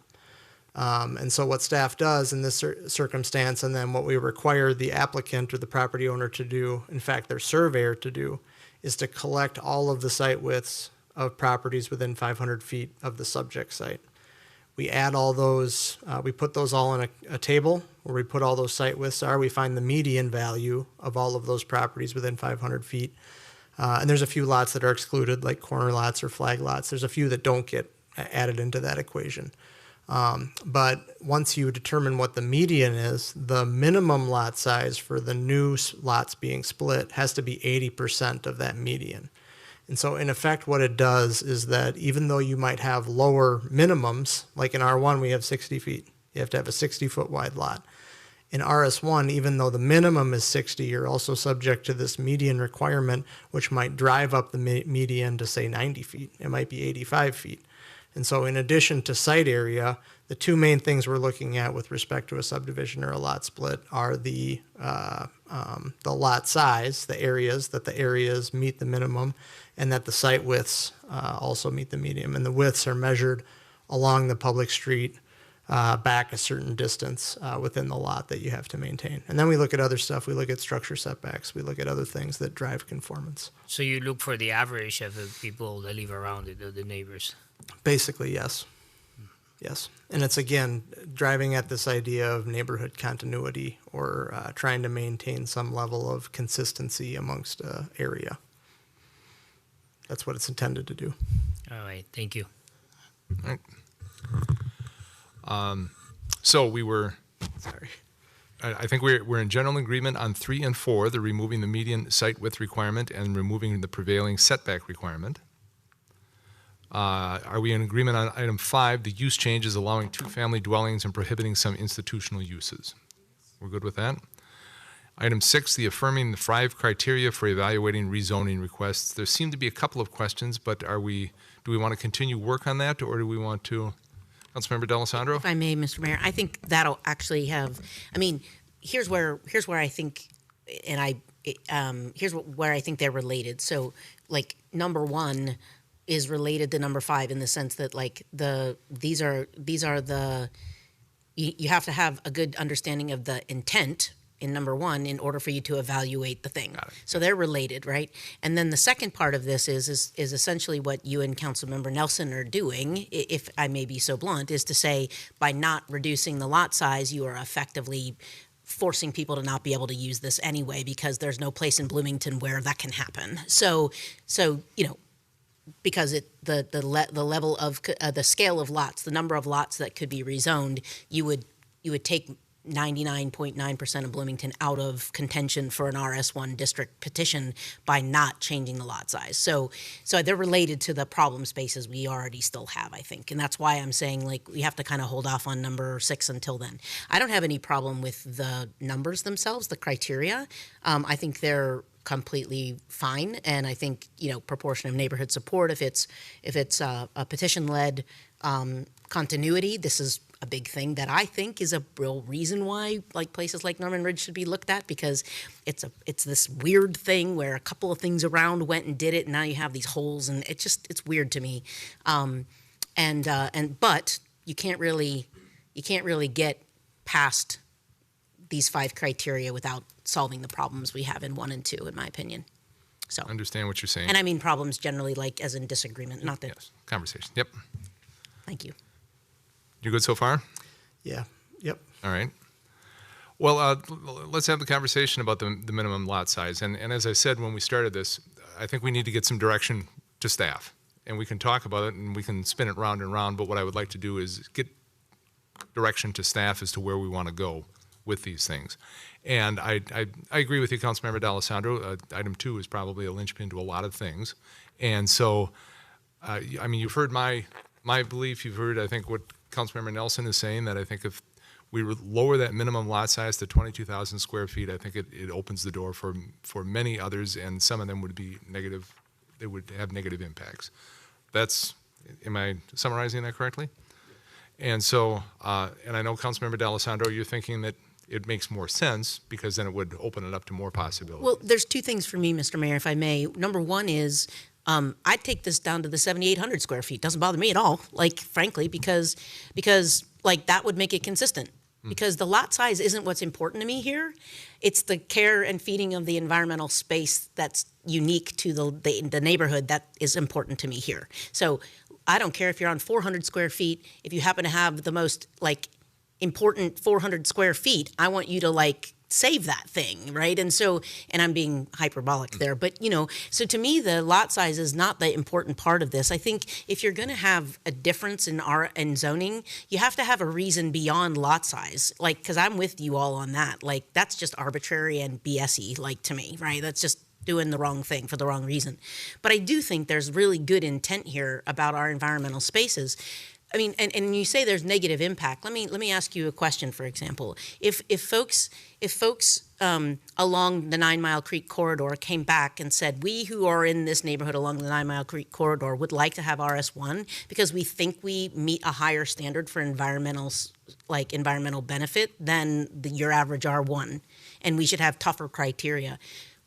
If those lot sizes were 10,000 or 5,000 or whatever, would it matter? Or would we think about it seriously as like, oh, that might be worth doing because it means that we can preserve, 9 Mile Creek, right?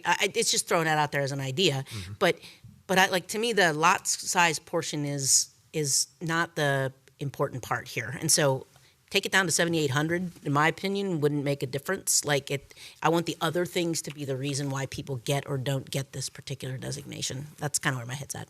Thanks. Councilmember Nelson? Thank you. First, I agree with Councilmember D'Alessandro to take it down to 7,800. Second, I don't know what these other things are that RS1 zoning has to protect the environment. The other things that it has are ordinances that apply to all properties. They're the tree preservation, they're the steep slope, they're water management. There is nothing else in this zoning district that protects anything other than the lot size, and that's why I'm against it. The only thing in there is the lot size. Am I wrong about that? What else is in this that isn't to protect any environmental feature that isn't in R1 zoning? I would agree, Councilmember. I think everything else, as we've talked about, the slope, the any water feature, any vegetation, I think there are different pieces in place already to ensure that. Mm-hmm. If that's the only concern, then let's just get rid of RS1 zoning and then we can focus in on, is our tree preservation adequate enough for the entire community? But we just changed it, if you remember, Councilmember Nelson. We just changed, we gave more impervious surface opportunity and other things like that, which are anti-environmental in my mind, and some of those things. And so that's why I think there might be a benefit in distinction, if I may. Agree, Councilmember. But I would. I understand. Let's have Councilmember have his say. Councilmember Nelson has his say, and you can be next. So, Councilmember Nelson. Oh, I'm all done. I think it would be. Maybe if staff could help identify those differences that may have environmental protections that are embedded in the zoning and not in other ordinances for us to better understand and have that conversation. Because I'm not seeing it within the zoning area. I'm seeing that we have other protections elsewhere, in terms of those things. So that if you're willing to lower the lot size, that's fantastic. And I'm totally willing to protect slopes, trees, water. I just think we should do that citywide with an ordinance related to those things, not through zoning. So, if I may, I'm not against that either, Councilmember Nelson, but we already did relax environmental rules that we had in place when we did the R1 zoning. Right, so we let them have more impervious surface if they want it. We did all these things which are against the existing thresholds for those items, and so that's storm runoff, that's water quality, that's these things, and so I think we want to find a way, and I'm open to any ideas here to create, whether it's a zone or whether, to your point, it's some standard, and I'd be fine with a standard citywide. You're not going to get me to say no to higher environmental standards citywide for sure. But if I have a 40,000 square foot lot and this says minimum lot size is 7,800 square feet, and I come back to this body and I say I want to take my 40,000 square foot lot and I want to turn it into 3 lots, if I'm in RS1, it's going to be a very fast rejection compared to, if we did what we were talking about here, because it just wouldn't even meet the criteria for it, as opposed to you having to go through the planning process and have variances or other what do we call them? I apologize. The word I'm thinking of is not the thing PD flexibility. Yes, thank you. Right, no the flexibility that we offer sometimes in those areas, and so you would have by nature you'd have a higher standard, right? If they couldn't get around those things, a 40,000 lot would stay a 40,000 lot, whether it was an RS1 whereas it may not if it's in R1. That's what I'm hoping happens. And if we don't think that it has enough teeth to do that, I think we should figure that out. But that's what I'm hoping it happens, and I don't think that's a function of the lot size. Or maybe it is. I don't know. Councilmember Nelson? Thanks, Mayor. This reminds me of our good old-fashioned work sessions upstairs. It's a study session in the public. I love it. So, but you can do all those negative things without building a house. You can build a pool. You can build a sport court. You can just cut down the trees because you don't like trees. You can do all of those negative things without building the house. The only thing this prevents is building the house. You can cut down those same trees. You can add additional impervious surface because it's a percentage and it's a large lot, so you can add a bunch of it. You can do all those things in RS1 zoning with no benefit to housing or anything of that nature. But hey, you want to have a big outdoor play area, go for it. And that's the trade-off that I don't get. And I will say, I mean, the whole 7,800 square foot idea, the other thing that we need to remember that we're protecting here are homeowners who have large lots, and we have to look at what we're trying to accomplish to make more infill and more opportunities, but we also, I think, have an obligation to protect neighborhoods where those larger lots are standard or are common. Subdividing a 40,000 square foot into 5 different lots, I think would be, if you think we'd hear about it with rezoning, we'd certainly hear about it with that proposal as well. So we've got to remember what else we're kind of required to protect here. I think it's for our residents.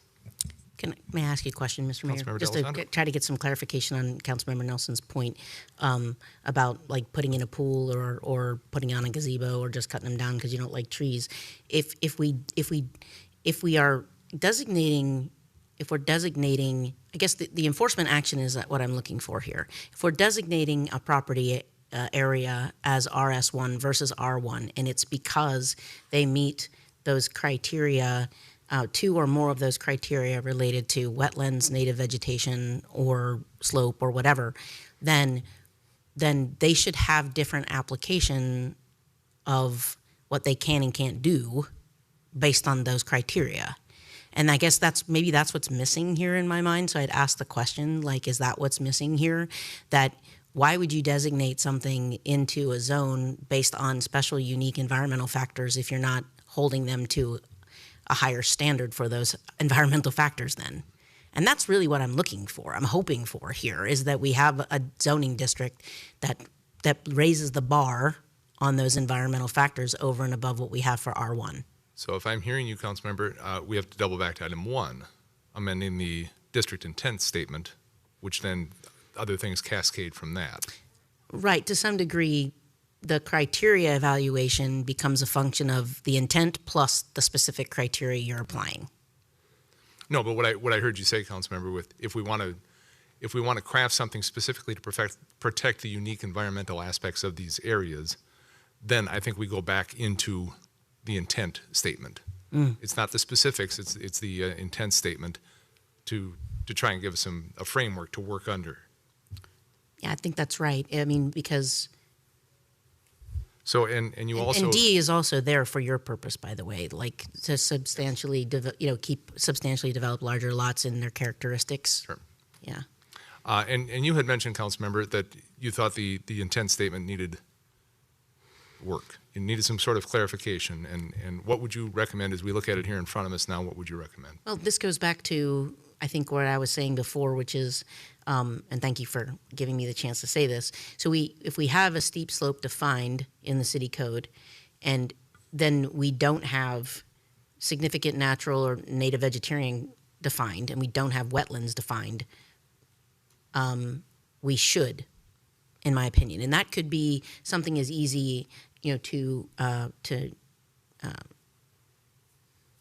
staff point here, which is, as evaluated by a review of our Natural Resources Management Office. But again, I wouldn't want that to be arbitrary. I mean, no, I'm concerned about, 20 years from now, this criteria becoming because it's arbitrary, being like up to whoever you pull. You've heard this before, right? Depending on the inspector you pull, you get passed or you don't get passed. Like that's what I don't want, right? I want people to have a really good idea about whether or not their criteria will be met or they won't be met. And so we have steep slope probably largely defined because we have the bluff area, right? And we've done an overlay district and it's gotten really well defined. So the next question would be, do we have for Marsh Creek or Marsh Lake and those areas where we have significant wetlands, do we have a definition we can apply? For natural vegetation, we're working on the 9 Mile Creek Lake Restoration Project. Will we have criteria that we can apply? So I think, as I see the nodding, I'm pretty sure there are state regulations or state definitions of wetlands. Mayor, that's correct. It's Wetland Conservation Act, WACA. There's many different types, but they're all delineated and defined in the statute. So would it be useful then to under C, wetlands as defined by WACA? We can do that. Something along those lines, just so we're clear about the criteria, to Right. your point. Right. And then the evaluation portion would be like somebody from Natural Resources looking at that criteria, looking at the petition and saying you do or do not qualify as a wetland, right? That, I believe, is how it works. How it I would think work, so. yeah. Yeah. And for the natural or native vegetation, somewhere back in my memory, I know that there was work done on the bluff, and I think in 9 Mile Creek,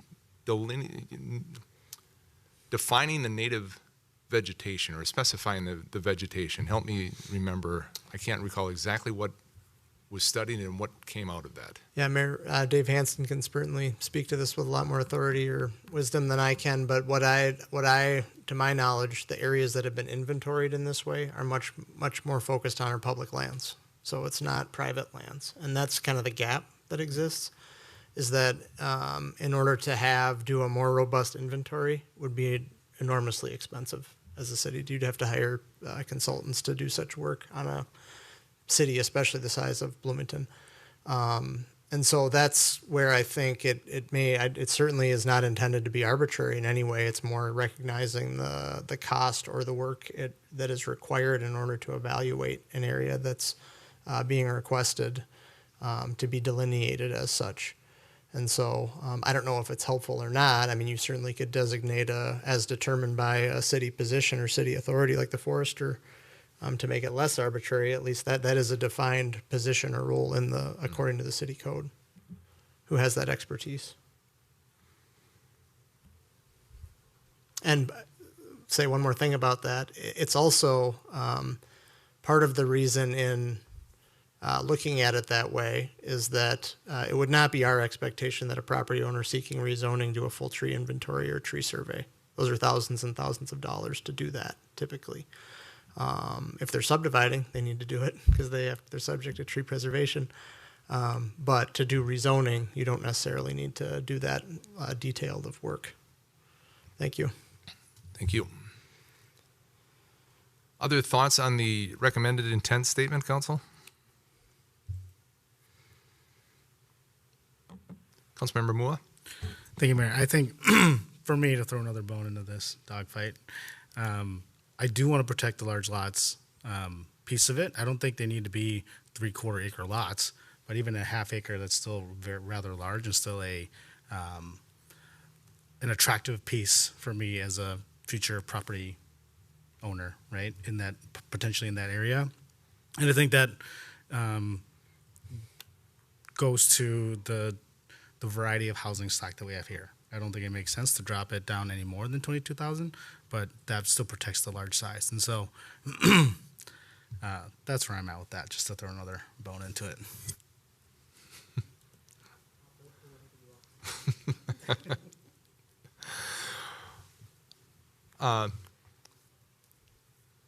So I think what we've talked about in the recommended intent statement, does that give you a bit more comfort, Councilmember? I mean, in terms of the specificity when we reference WACA when we're talking wetlands, if we were talking significant natural or native vegetation to identify specifically the city forester as the person involved, to just try and put So you're right. So it's not arbitrary and capricious. It's not what inspector you get that's deciding, but it's somebody very specific who, does that help clarify Yeah, things? I think it does. And then, like I said, number 6 then is we'd want to make sure that when we talk about level of conformity and things like that in the evaluation criteria, we want to be able to share with the residents who are petitioning what that's going to look like, right? And what criteria that is. Yeah. So that's fine by me. Yep. And then, this whole number 2 thing in that area, which we haven't really talked about, is protect natural resources and ensure compatible redevelopment. So, I don't know what that means anymore. I'm kind of confused. I thought that's what our intent was, but now I'm not sure because it doesn't sound like maybe we do want to protect natural resources in these spaces. But again, is it because we've identified them as having 2 or more of these other characteristics that we believe the intent is to protect natural resources? So what I'm getting to here is the intent. It says, right, the RS1 district is intended to provide locations for large lot, low density that have a minimum of these characteristics, and 2, to protect natural resources and ensure compatible redevelopment. So I guess the second part of that statement is the part I would like to know. How are we protecting natural resources in this zoning? Is what I'm looking for us to understand. Right? Is it because we've defined the criteria? Is that what we agree is that's the way we're protecting natural resources, or are we going to do something more than that? This goes back to my question of what's the difference between the 2 zone types? I appreciate that. And then if specifying the different A, B, C, D in your mind doesn't outline what it means to protect the natural resources in that area, what would? So my question would be more to say it something like, the intent of this is to protect natural resources by providing locations for development that meet 1 or more or 2 or more of these criteria. That makes more sense to me. Because otherwise, this is just a hanging chad down here, and we're we're also going to protect natural resources, but we're not defining it, we're not making it a thing. No, I will say that statement makes more sense. I mean, Yeah. and I agree that to fill it in that way. And that way, it's clear that the intent of the zoning district is a natural resources protection zoning district. It should have a higher standard of natural resources protection than the R1 district. That's my opinion.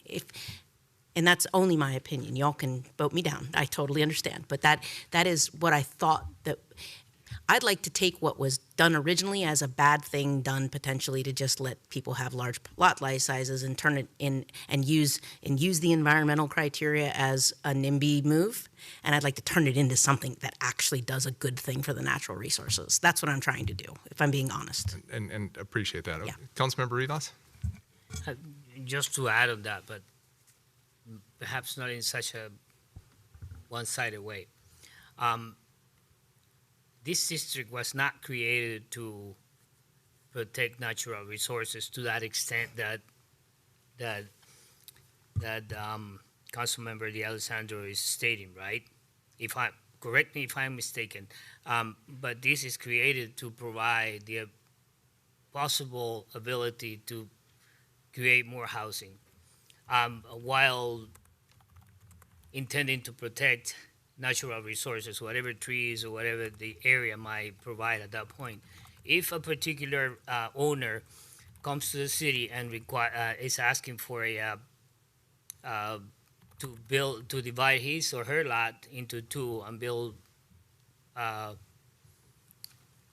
2 houses in the same lot or divide the lot, the protection is this zoning is providing is just whatever trees need protection in that area will be protected, and the construction of those 2 houses will be allowed based on that criteria, right? But the zoning, as far as I understand, was not created to protect natural resources. It's providing protection to a certain degree, but that the intention was not to provide protection to sustainable resources, right? Mayor, Councilmember Rivas, I think it's difficult to assess why the district was created in 1986 and what was kind of informing their motivations. And the reason I say that is that just the information available to us then in terms of what was the detail of the staff reports, the detail of the discussion minutes. We don't have video that I'm aware of. So maybe I'm wrong about that. But I don't think we know what the intent, what their motivations were, the unspoken motivations, if you will. It's hard to assess that. If I may, Mayor, just for a second, I don't want to drive the car into the weeds, but I'm discussing a little bit with Glenn and just thinking through this a little bit on my own. The standards between R1 and RS1 are not very different currently. And the reason, going back to that, my point about regulatory complexity, the more complex you make these environments, the harder it is to create housing, the harder it is to do stuff, period. The second point is that while I don't want to assume what the intent is or what the motives are for people who might be interested in RS1, as the mayor said, I completely agree with that. What I can tell you anecdotally is that not everyone who resides in those neighborhoods wants to live in a very compact footprint or does not want to have some of these extra amenities that Councilmember Nelson spoke about. So I think that there is a level of consumer expectation around what you can do at some of these properties, which might not be in alignment with, say, a very low impervious surface limitation. I just want to be clear about that. Now, all that being said, you can create district-specific standards. We see it not often with tree preservation or steep slopes. Those are standards that are applied more globally, typically in zoning codes. Where we do see some variation is impervious surface.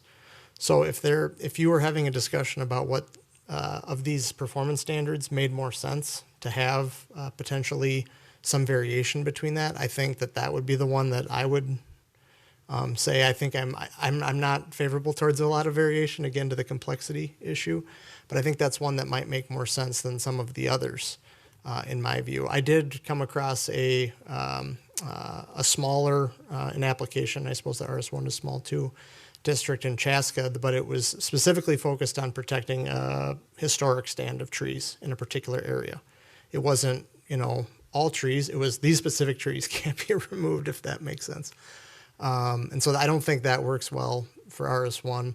Steep slopes, I think, as we've gone through with this environmental standards review, we think those standards are very strong and effective. One thing to the point about sliding scales of lot area or lot size is potentially you could create tiers of different impervious surface levels depending on what your lot size is. Right now, if you have a 20,000 square foot lot, actually there are some limitations, but if you have a larger lot or if you have a 15,000 square foot lot in RS1, you're both subject to 35%. And is that appropriate? I don't know. Probably not. But so I don't think I'm being effective at pointing you in a particular direction. I'm just trying to lay out some of the different nuances of this discussion. And I think if you were to direct staff in any way, I think impervious surface would be the way to do it. My last point about that, though, is that having a 7,800 square foot lot, again, to that point about consumer expectations, you can't build a regular standard house that's driveway oriented, not alley oriented, with 35% impervious surface. It's actually pretty difficult. And so that was why that was added to the ordinance back in May, is that's not a significant amount of impervious surface. It just so happens percentage-wise to be significant in a Bloomington context because it's a smaller lot, and that you need to have that level in order to build a driveway, a garage, and a standard home, even just with some patios and whatnot. So I guess that's just a few things to think about. Just a few things to think. Sorry. Just a few things. Council, let me suggest this. I think, tell me if I'm wrong, Mr. Johnson, you've got plenty to work with here. I do. And I think we've got plenty to work with and plenty to go on. The only disagreement I think we're still stuck on is item 2. What if we, as we bring this back, give us option A and option B, and with the thought, whatever we come up with tonight, we're down one, and I would like to hear Councilmember Lohman's voice in this as well. So maybe we'll work with what you have heard tonight, come back with an option A and B with different options for item 2 there, and we will bring this thing on home eventually. How about that? That sounds great. Council, are we in agreement with that? something more than a shrug, Councilmember Nelson would be reaffirming, but Councilmember Carter. Thank you, Mayor. To me, I kind of feel like the rub that I keep hearing is just like, I don't think as a council we have consensus on whether we want to have a zoning district where the intent is environmental, like the environmental protection, right? So if we got rid of it and we just apply the same standard across, that's not necessarily what I am hearing you talk about, Councilmember D'Alessandro, but I'm also hearing that there are some other things that we could add to the RS1 that would address some of the environmental pieces in a more meaningful way. So like impervious surface, right? And so I think a fundamental question is, like, do we really want to have a zoning district like this where we have greater protections for you? And that's what you were saying. Or do we not? And we just want to get rid of it and just apply the same standard across the entire city. I, for one, would like to have this RS1 with greater, and like if there are options to improve the environmental pieces like impervious surface, or I would love to see that. And then I think that would be a more clear, I think that would be just more clear for the council in terms of the decision that we're trying to make here. Just being very, very, I think we have to have agreement on the intent. I would agree, Councilmember. Thank you for summing it up that way. I think that's exactly right. I think that meets what you're talking about. It it addresses what Mr. Johnson was bringing forward, and then that ultimately I think might be the conversation to have. So, can I get more than a shrug on that? Then it's okay. Good enough. Good enough. Mr. Mayor, if I may, Councilmember D'Alessandro. I'm not 100% sure. I maybe the other thing that we could get as part of this is just, kind of to address the concern that you and Councilmember Nelson made, which is that you feel like reducing it to 22,000 or whatever is going to open up a bunch of neighborhoods to come in and ask for this thing. I'd love to know what we might see as the potential impact there, because I'm not convinced that that's going to happen, but you all are, and I think that that's important for us to have some clarity on, if that's possible. I would argue that if that happens, it's not going to be a bad thing if these environmental restrictions are higher, because that means it's good for what we're trying to do from a climate change and all these other things as well, right? So, I'd love to see. Heck, if I could get my whole neighborhood to turn their entire backyards into native prairies, I'd come back here and ask for RS1 on those grounds, right? I mean, just because we did the work and we actually made it better, right? And so I'm just kind of like, I think we should have a discussion about how many areas we're really concerned about. Yeah. Mr. Johnson just pulled up a slide for us here.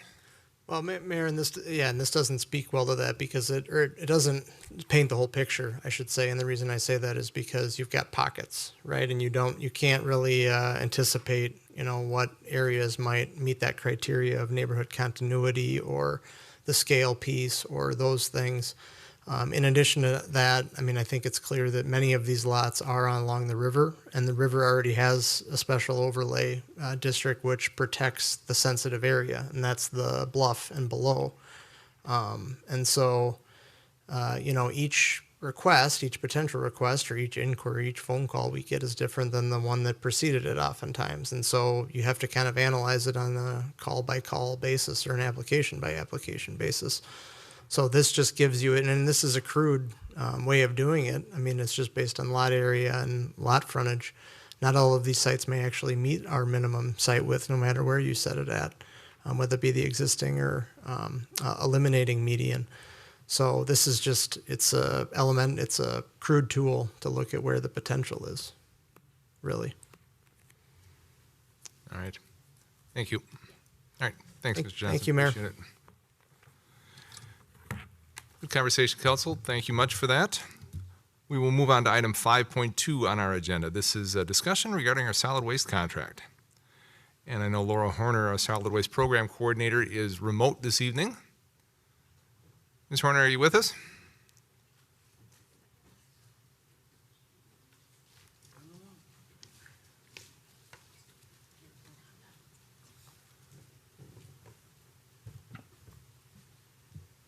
There she is. Hi, good evening, Good evening. Mayor and Council. Can you hear me okay? Yes, we can. Thank you much. Great. And I believe Elizabeth will be pulling up our presentation for this evening. But my name is Laura Horner. I am the Solid Waste Program Coordinator for the city. I had intended to be with you there in person tonight, but due to some unforeseen circumstances outside of my control, I'm here with you virtually. So I am here to discuss our solid waste contract with you tonight. There we go. Just go to slide 2, please. So our current contract with Bloomington Haulers Consortium expires on June 30th of 2026. Staff is seeking direction from council on the next contract, including whether to renegotiate with the same consortium of haulers that currently provide service or to open the contract up for an RFP. We're also seeking direction on possible term changes in a future contract. So you were provided with a more detailed memorandum from the city attorney's office last week that outlined some of the contract recommendations to consider as we move forward. Next slide, please. So to guide our conversation this evening, we will begin with an in-depth review of our current customer service and price. After that, we'll provide a general overview on potential term changes, as well as discuss the general benefits and disadvantages of negotiating a renewal or releasing an RFP. And we'll then provide an anticipated timeline for both of those options. We'll provide a staff recommendation and move into discussion and direction from council. Next slide, please.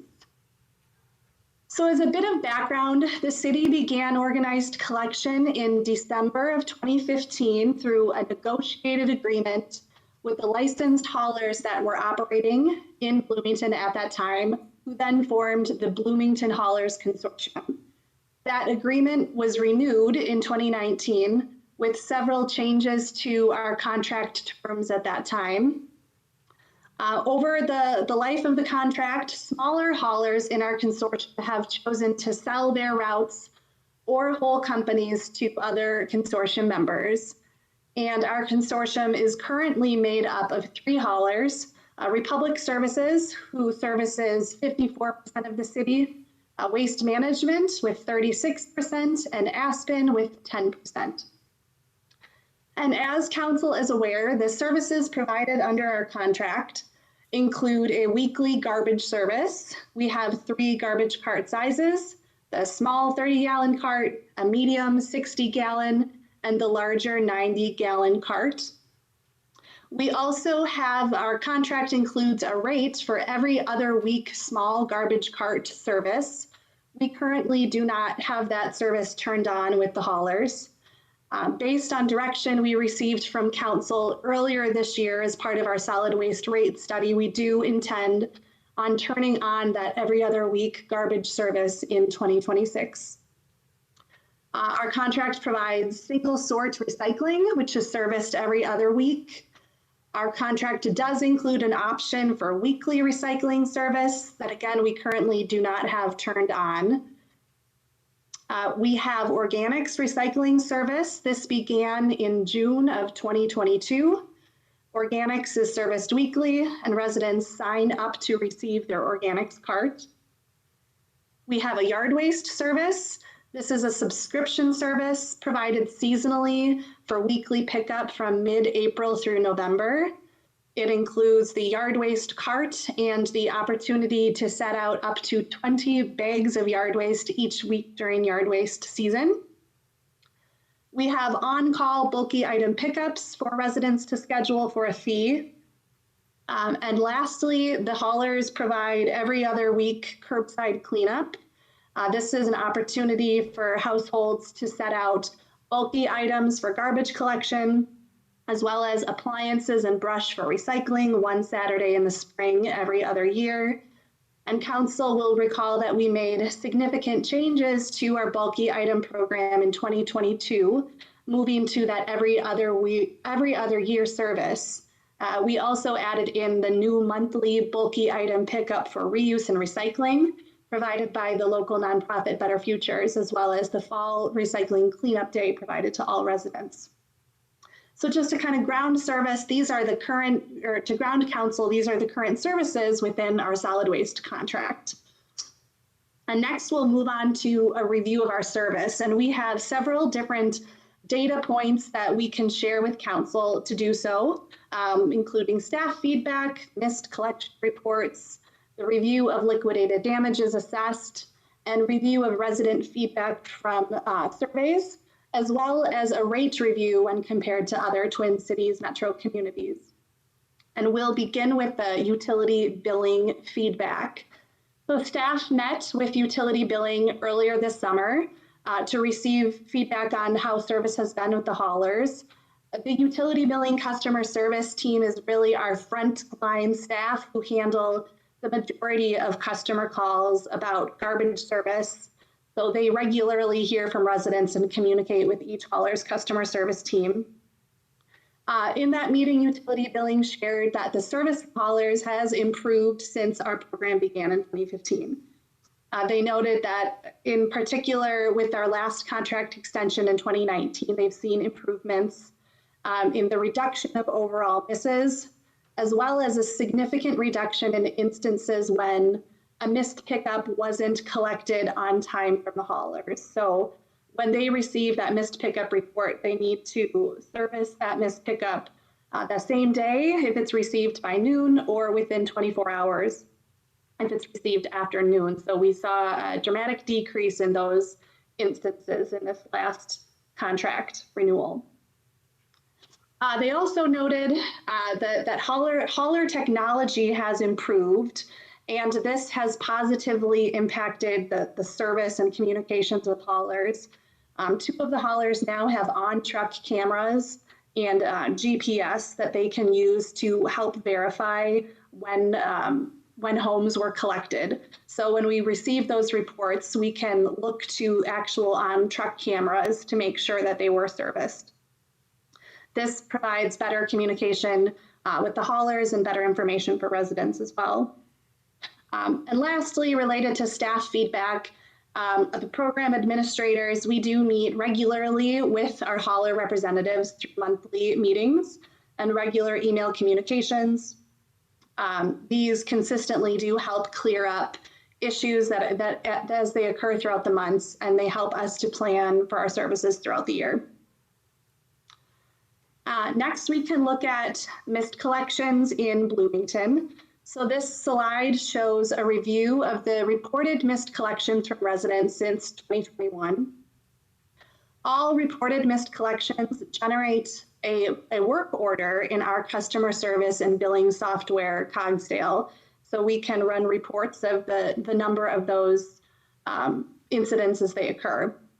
So as you can see, in 2021, we had a total of 1,029 stops that were missed, out of a total of about 2.1 million stops that resulted in a miss rate of 0.02%.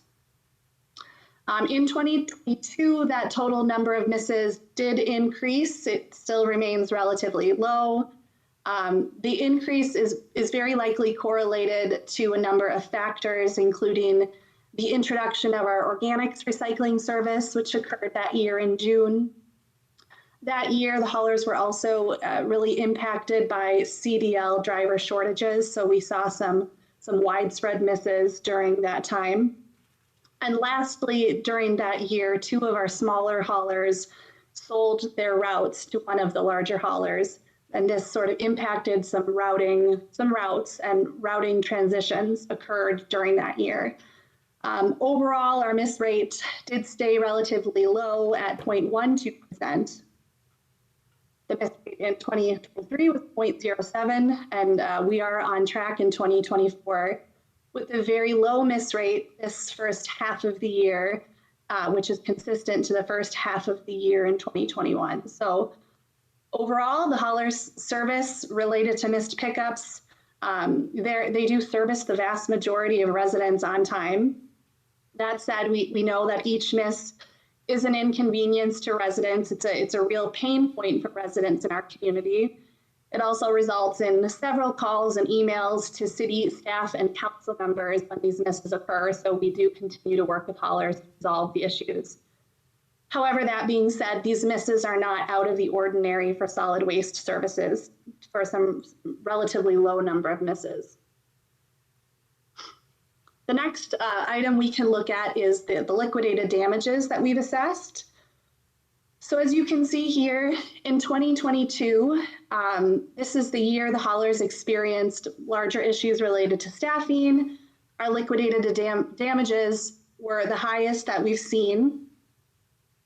And these really do work for us, particularly some of the damages we strengthened in 2019 to help hold haulers accountable when these widespread misses occur in larger sections of the city. As I mentioned, we did strengthen these liquidated damages in 2019, and they have helped hold the haulers accountable. So we're pleased with that part of our contract. And then the last piece we can review for our customer service is the feedback that we have received from residents recently. We have had 2 recent surveys that we can look to that asked questions about satisfaction. The National Citizen Survey in 2023, where garbage service was rated at 83%, similar to the benchmark of similar communities, and the highest it's been since 2021. And we also conducted a survey of residents during our solid waste rate study. And based on those results, that indicated that 90% of residents are very or somewhat satisfied with the garbage program. So now moving on to a review of our prices, what you see in front of you is a review of cities in the Twin Cities Metro that have organized garbage and recycling service. So they do have a contract for service through either a consortium or a single hauler. We are looking at the price for garbage and recycling service. This does not include organics or yard waste, since this really varies across the metro. And Bloomington is the green bar on this slide at $21.73 for average monthly garbage and recycling collection. I would like to note that it is hard to compare apples to apples, the price for solid waste services across the metro for a number of reasons, including where your garbage is sent for disposal and who pays for disposal, be it the city or the hauler, whether or not a city owns their own carts, when the contract started, and the overall length of that contract. So it is difficult to compare these prices apples to apples, but I think if you look at these prices overall and where we sit, given the various factors, our prices are fairly competitive with communities in the metro area. So that wraps up the review of our current customer service and pricing. And at this point, we can move on to some of the general contract term changes that we anticipate addressing in our next contract. The first area of terms we would like to look at to ensure that our prices remain competitive is our garbage and organics recycling rate structures. So currently, we do not pay for the garbage or organics recycling disposal directly, and instead kind of an estimated disposal amount is built into the rates that we pay for service. We would like to explore paying haulers for our actual garbage and recycling tipping fees each month, and then, paying for that directly and paying the haulers only for the collection of those materials. And we want to look into this because we think that there may be a cost savings if we paid for the disposal of those materials directly. And related to that, we would like to look at direct hauling. Currently in our contract, the haulers can commingle loads, so they can pick up material from other communities in the same truckload as Bloomington.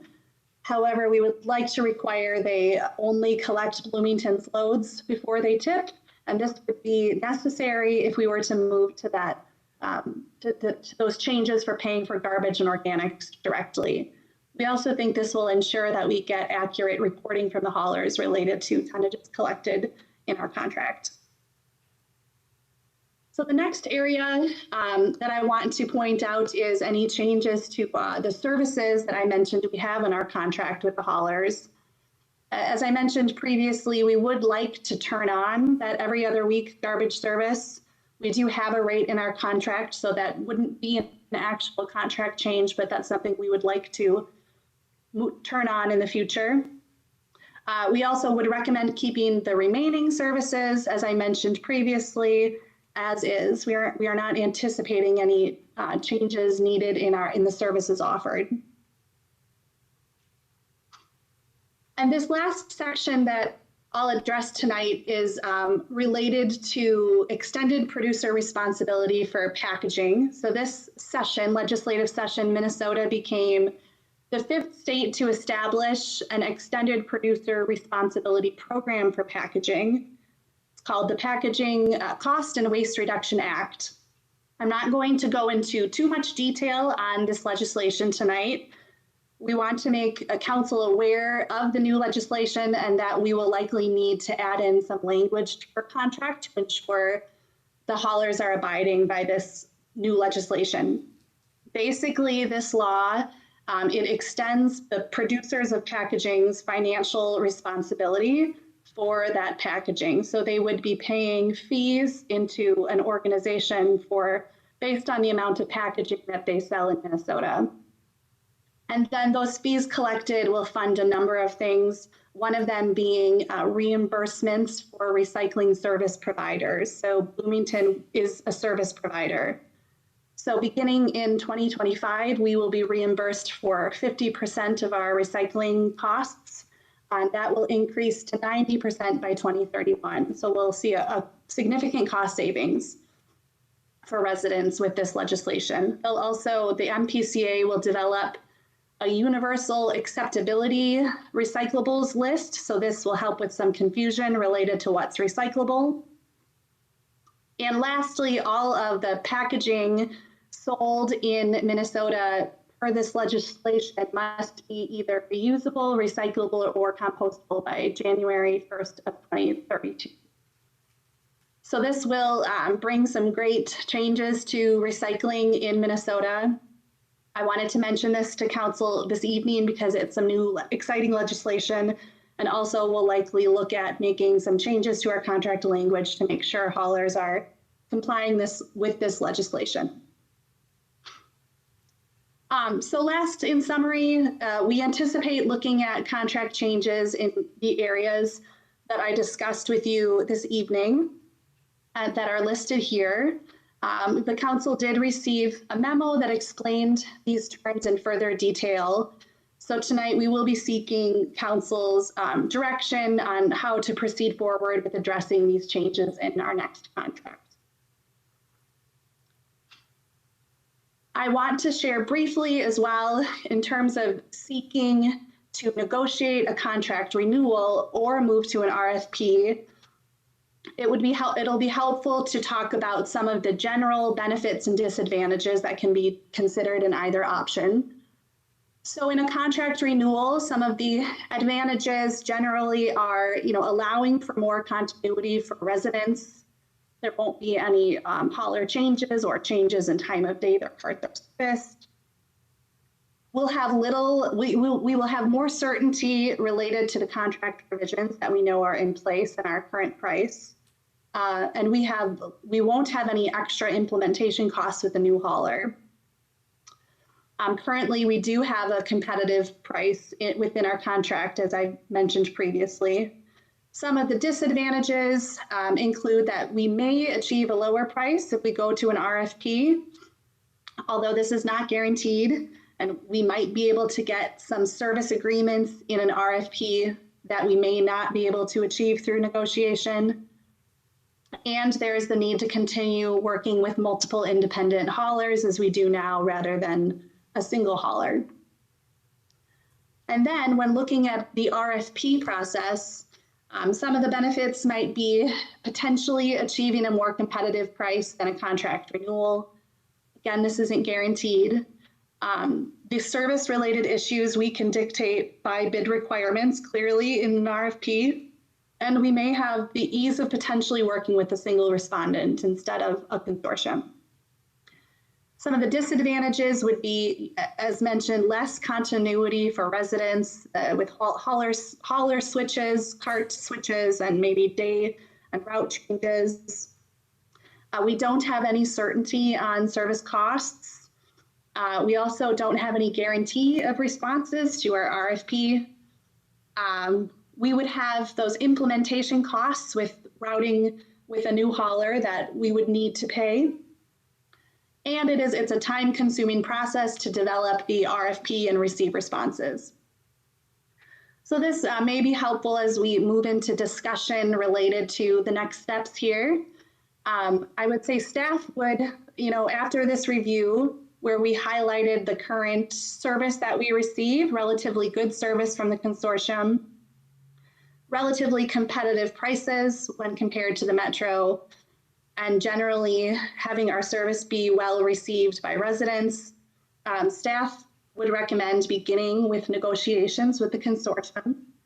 And if we are unsuccessful in those negotiations, we could then move into an RFP process. So this would also allow the city the opportunity to not necessarily rule out an RFP option at this time if those negotiations aren't successful. So we did lay out here an anticipated timeline for negotiating a contract renewal, as well as releasing an RFP for service. I should note that this is a tentative timeline and some of the actual dates may shift a bit. But as I mentioned, this timeline would allow the city to begin with negotiations with the consortium for a renewal. And if those aren't successful as laid out in this timeline by December, we would have time to release an RFP and still allow enough implementation time for a new hauler to route Bloomington and purchase their trucks and take over service. This does allow for 12 months for that hauler implementation time, which is fairly standard. So at this time, as I've mentioned, staff have drafted a recommended action to guide our discussion and direction this evening. And as mentioned earlier, based on our current service with the consortium, the recommended action would be to authorize staff to begin negotiations with haulers on the general contract terms presented this evening and return to council to approve an amended contract. And if those negotiations aren't complete by December, to authorize staff to prepare an RFP for release by February and return to council to execute a new contract for services.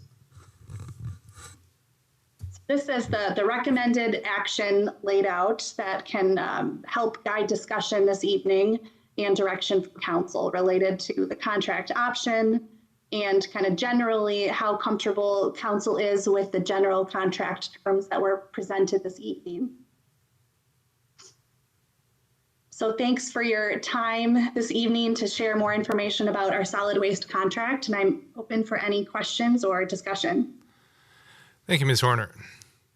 Council, questions. I'd like to kick it off, and I know, Ms. Horner, you said you didn't want to get too deep into the whole EPR for packaging thing. But the 2 bullet points have me scratching my head. Why would the city have to require haulers to collect recyclable and compostable items as required through legislation, or require haulers to abide by legislation and allow for contract modifications as needed? Why would that fall to the city? Wouldn't that be, I mean, those are state requirements. Wouldn't it be a state issue? Yeah, Mayor, you're correct. Those are bullets actually in the legislation itself. That first one will require the haulers, while the packaging will be required to be recyclable, we would need to make sure within our contract, we do have a definition of what is recyclable. And when the state develops that acceptability list, we need to make sure that our contract in that definition of what's recyclable will match what is required by law.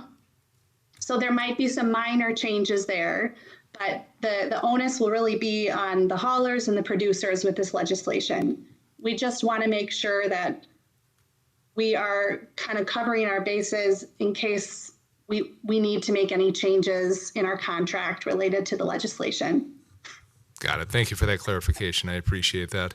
I also want to say it's good to see some of those positive performance measures over the past year or two, seeing the haulers picking up their game, I think, with whatever it is, if it's improved technology or a better workforce now or the expectation that we've laid out that we expected them to do a better job in terms of not missing entire neighborhoods. And I would hope that for whatever the reason, I would hope it would continue because they're doing a much better job than they have in the past.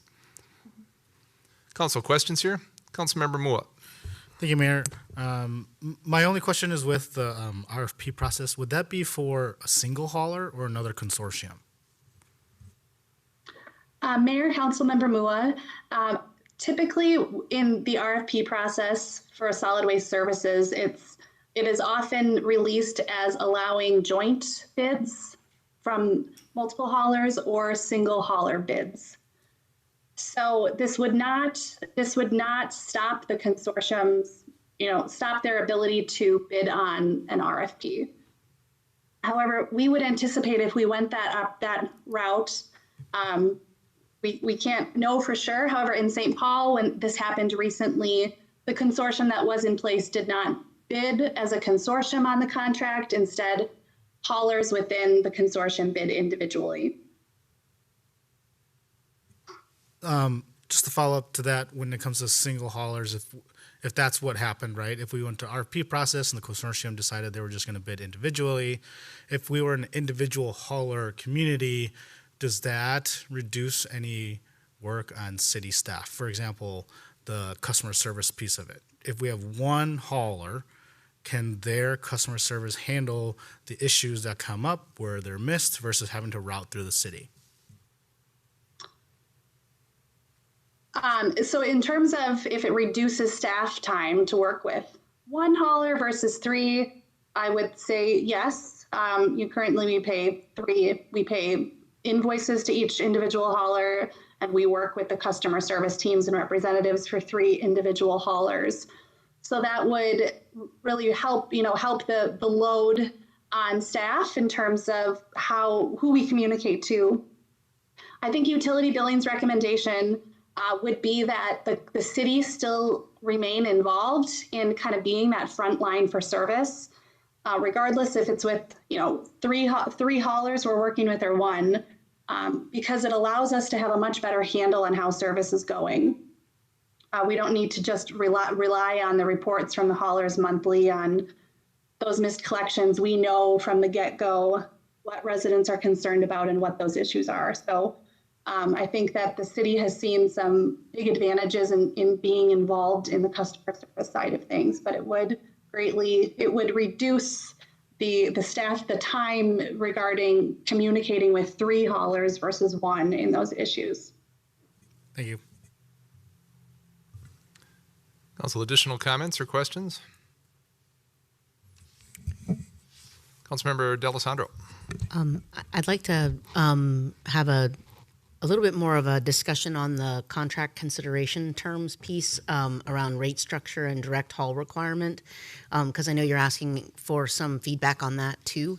I don't think that I know what the other options are. So if we didn't do it this way, or the current way we're doing it, how would we be doing it? Certainly, Mayor, Councilmember D'Alessandro. So currently our garbage rate, for an example, is made up of kind of 2 pieces, and one is the collection cost, and that collection cost is the same for a small cart, a medium cart, or a large cart. The hauler is charging us a set amount. Then it also includes a disposal cost, and that disposal cost increases a little bit from the small, medium, and large based on how much they're estimating an average person is setting out monthly in those cart sizes. So that makes up our full rates for garbage. We think based on what they charge us for that disposal, they've built in profit there, that we might see some cost savings if we paid for that disposal directly, rather than that estimation that's built into the garbage haulers rates. Sure. Okay. Understood. Does that make it harder for us on the back end, though, to provide a consistent bill to customers? Because, I mean, one of the things you're getting by doing that is that you can build that into the rates we charge our customers, right? And so it's the same rate every month. Would that variability create problems in us being able to do that consistently? So what the city can do, and what we do right now, is the rates that we pay the haulers for service are not the same as the pass-through rates to customers. So currently, we add in an administration cost for city staff time and billing on those garbage rates. So the rate that we pay the haulers, even though the disposal costs will change each month, we can still set, in our ordinance, a set fee for the small, medium, and large garbage carts. Okay. As we laid out in the solid waste rate study earlier this year. Right. Okay. I appreciate what you're saying. Thank you.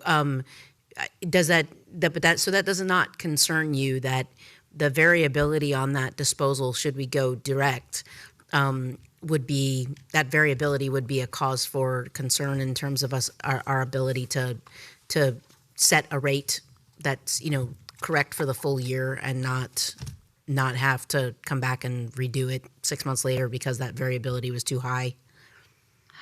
I don't think so. We have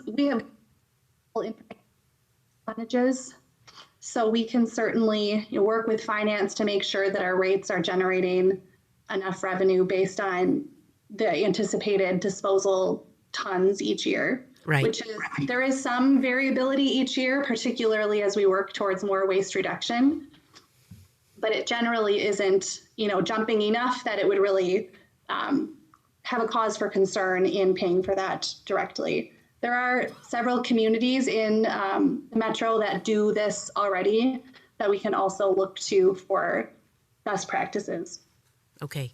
And then regarding the direct haul requirement, is that staying consistent with what we do today so that we can get the metrics that we have today already? Yeah, so currently in our contract, the haulers do not need to direct haul.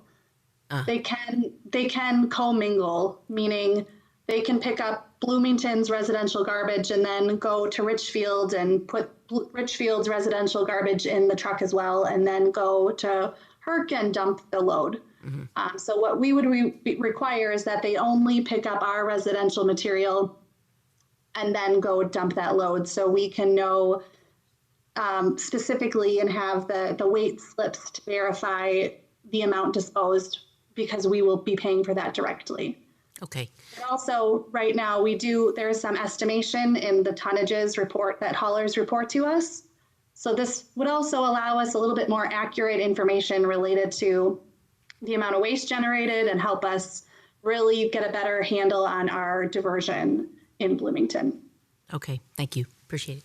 And thank you for that line of questioning, council member, because I was going to head down that direction also, because I like each of these specific suggestions, because I would much rather know specifically what Bloomington residents are producing as trash, and then paying based on that. Yeah, I agree. And especially with the garbage rate structure, it gives us the opportunity to then use that as a metric to drive down the rate of garbage, and for that matter, to drive up the rate of organics collection, however we want to do it. And ultimately, if they have the technology in the trucks, which apparently they do now, to do that direct haul requirement, and I don't want an estimation. I want to know exactly what Bloomington is producing, and we'll pay based on that, as opposed to, I don't care how good the estimation is, I'd rather know specifically what it would be. Mm-hmm. Other thoughts, council? The only other question, I think the question about every other week garbage services, whether or not to turn on I think we had talked about that, and I think that's a good thing based on what we've been hearing from residents for a number of years now, that they just don't generate enough. And then the consideration that we also, if folks use the organics recycling, then the possibility of something overly stinky in the trash for 2 straight weeks is gone down, or at least they have an option to make sure that that doesn't happen. So I think that's a good route to take as well. Councilmember Nelson? Yeah, thank you, Mayor. I agree with the recommendations in terms of the direct disposal fees and everything. I think it gives us a tool actually to work with residents to hopefully lower quantity and lower price, because those are, the amount that we throw away impacts our costs, and if we can throw less away, all the better, for a number of reasons. The other part, I have, in previous discussions on this matter, been in favor of the RFP. I am open to this notion of negotiating first, then going to RFP. But I do want to know on that, if we aren't getting favorable terms, that we are more than willing to go to RFP.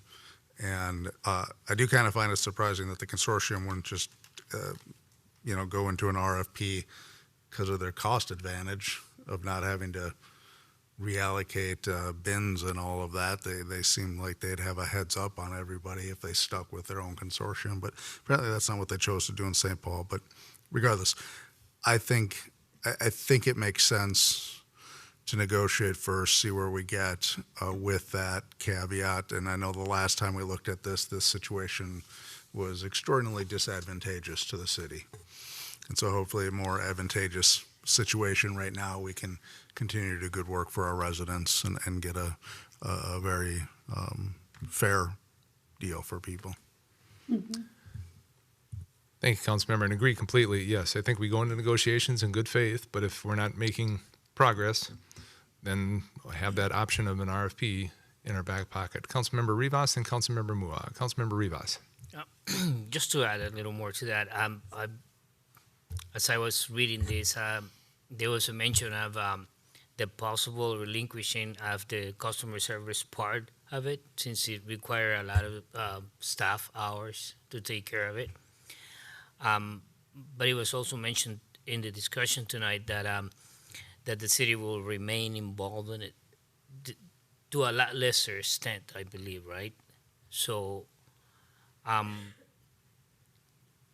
that is something that I think the city should negotiate into this new contract to make sure that they do take care of the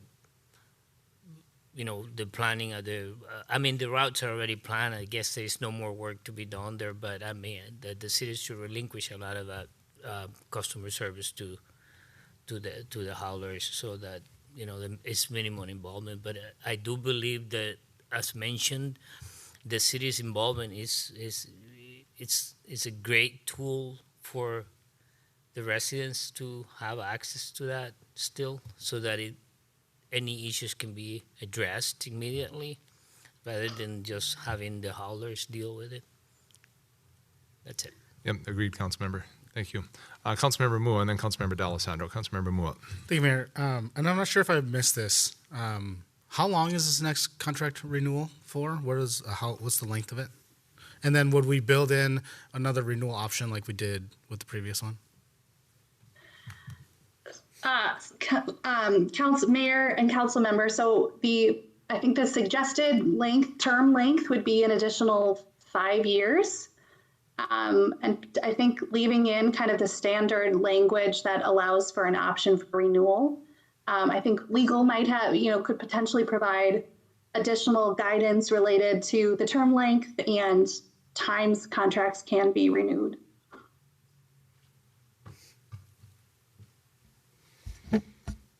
But generally, since this contract began, they have been 5 years.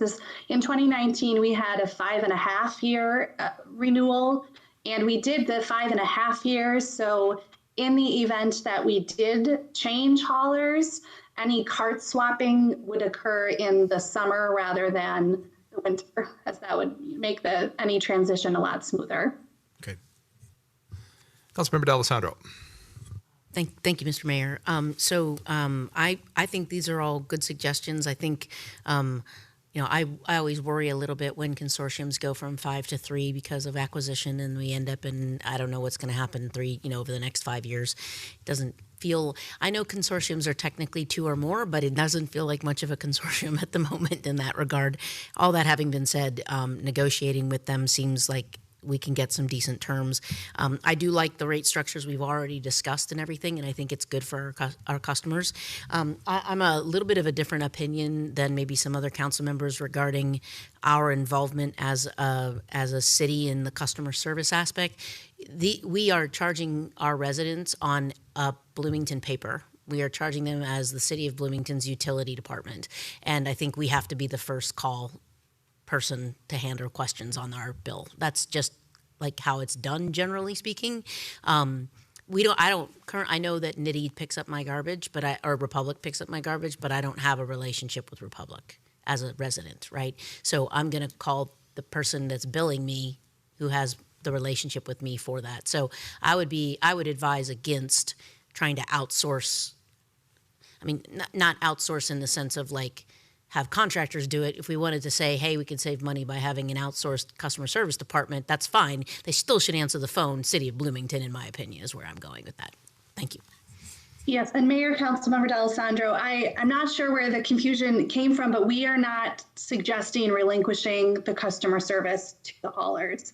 We see great benefit, as you've mentioned, in the city being kind of on the front line to make sure we have a good gauge on service and we can better control that. So we would recommend that we keep the customer service.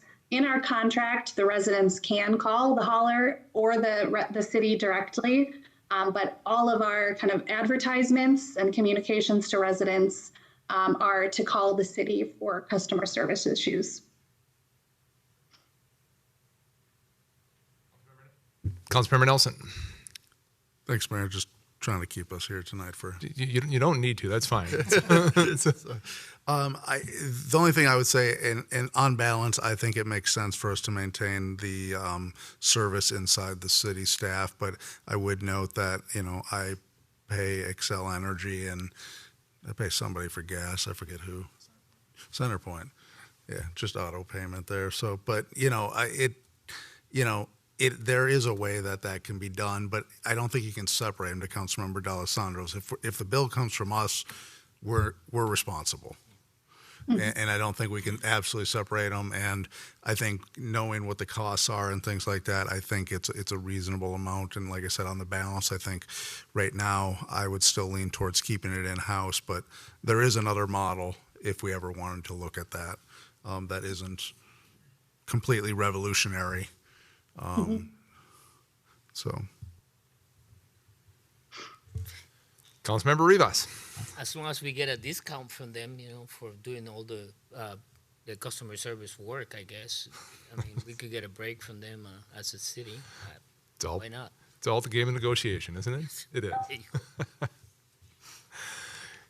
Councilmember D'Alessandro. Unrelated to this question, I had one other thing that has come up in resident communications I've had over the numbers that I wanted to throw out there. Would there be any interest or benefit in other people's minds to having the residents of the community weigh in on what they'd like to see as it relates to contract language? And I don't mean specific like the legalese of the language, but in the sense of like having a customer advisory group on this process. I'm throwing that out there because I've had people. There are some people in this community who have an interest in how the conversation goes around contracting garbage and all this kind of stuff, and not for or against organized or whatever. It's just like, hey, like, are we getting the best deal? And I don't know if it would benefit us to have a consumer advisory type group that provides input here, but I wanted to throw it out there as a thing. I don't think it's a terrible idea, although I wonder what would we hear that we haven't heard already. Because, we've gotten some good feedback on trash, whether it's the dissatisfaction when there's miss or the every other week trash or the every week. We've been doing that for a while to try and get the feedback as to to the work that's being done. And I'm just asking. I don't. Yeah, I agree with you. I mean, I don't know that any of those folks have actually sat down and looked at the contract itself, and that would be the only additional thing that they would do. But, you know, kind of like we have people who help us in certain places who have certain specific skill sets or whatever, if we wanted to bring in, because I don't know what our negotiation team looked like in 2019 or before that. So just an idea if there's people with some specific skill set or knowledge in the world of our resident population that we'd want to have as an advisor to that, would we be interested in that? And again, I don't think it's a terrible idea, but then again, I don't want to gum it up either. I don't want to crowdsource negotiation either. No, exactly. Agreed. Yeah. I'm only bringing it up because I have heard it a couple of times and have been curious about people's thoughts on it. Yeah.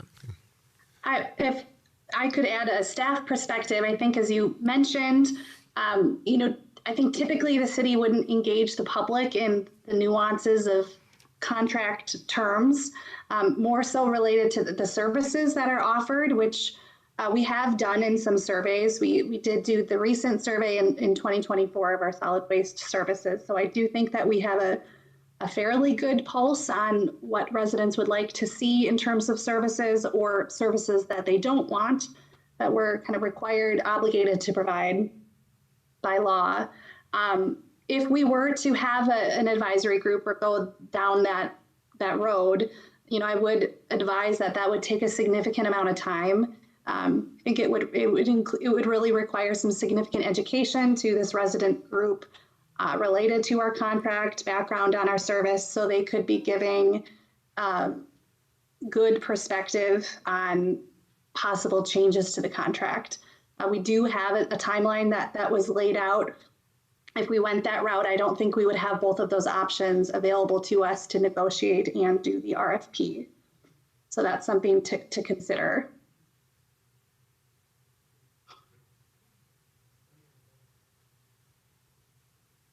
Any others? Councilmember Nelson. Yeah, just a quick one. We talked about a number of provisions of the contract. I have, to Councilmember D'Alessandro's point, heard from other people that had other things that they thought should be considered that I think are maybe not as large of the things we're looking at here. I mean, is it all right if we just get those to you, Laura, and do it that way and see if there's stuff we can get in there? One of the ones that I had was just, is it possible to pay a fee for them to come on a different day because I was out of town? Or, hey, it was totally my fault, I missed it, but my trash is full. What can I do? We had the issue recently with a multi-day electrical outage where people maybe had significant amounts of waste that they needed to get rid of. Would it be possible for them to call and say, hey, I'm just in a bad way, could you swing by? Totally willing to pay a fee, that sort of thing. So I mean, that's appropriate to get to you. Again, I don't think they're the huge, big picture things you're asking about now, but maybe things that could be looked at. And then to Councilmember D'Alessandro's point, I think in terms of the community, that's why we're here. That's why staff's here. Let us know your thoughts and questions on that, because that has helped in the past. Just a reminder, I mean, we now have Saturday collection if there's misses in the far west part of the city, because that's the Friday pickup. It used to be like, we'll see you Monday. And that was not a satisfactory answer. And because of that feedback, staff did a really nice job of getting that into the last contract. So I guess I would just encourage at this point, people contact us or staff. Very good. One more. Last one. Councilmember It's Moore. very light. And I just want to communicate to the haulers how much little kids still appreciate seeing trash haulers. My boys still sit at the kitchen table every Wednesday morning to wait for a trash hauler. So they do play a big part in our community, and many people appreciate the work that they do, especially my young boys. Well, thank you. We'll be sure to pass that on. Thank you, Councilmember Moore, for ending it on a high note. And thank you, Laura. Well done, and looking forward as this moves through the process. Thank you much.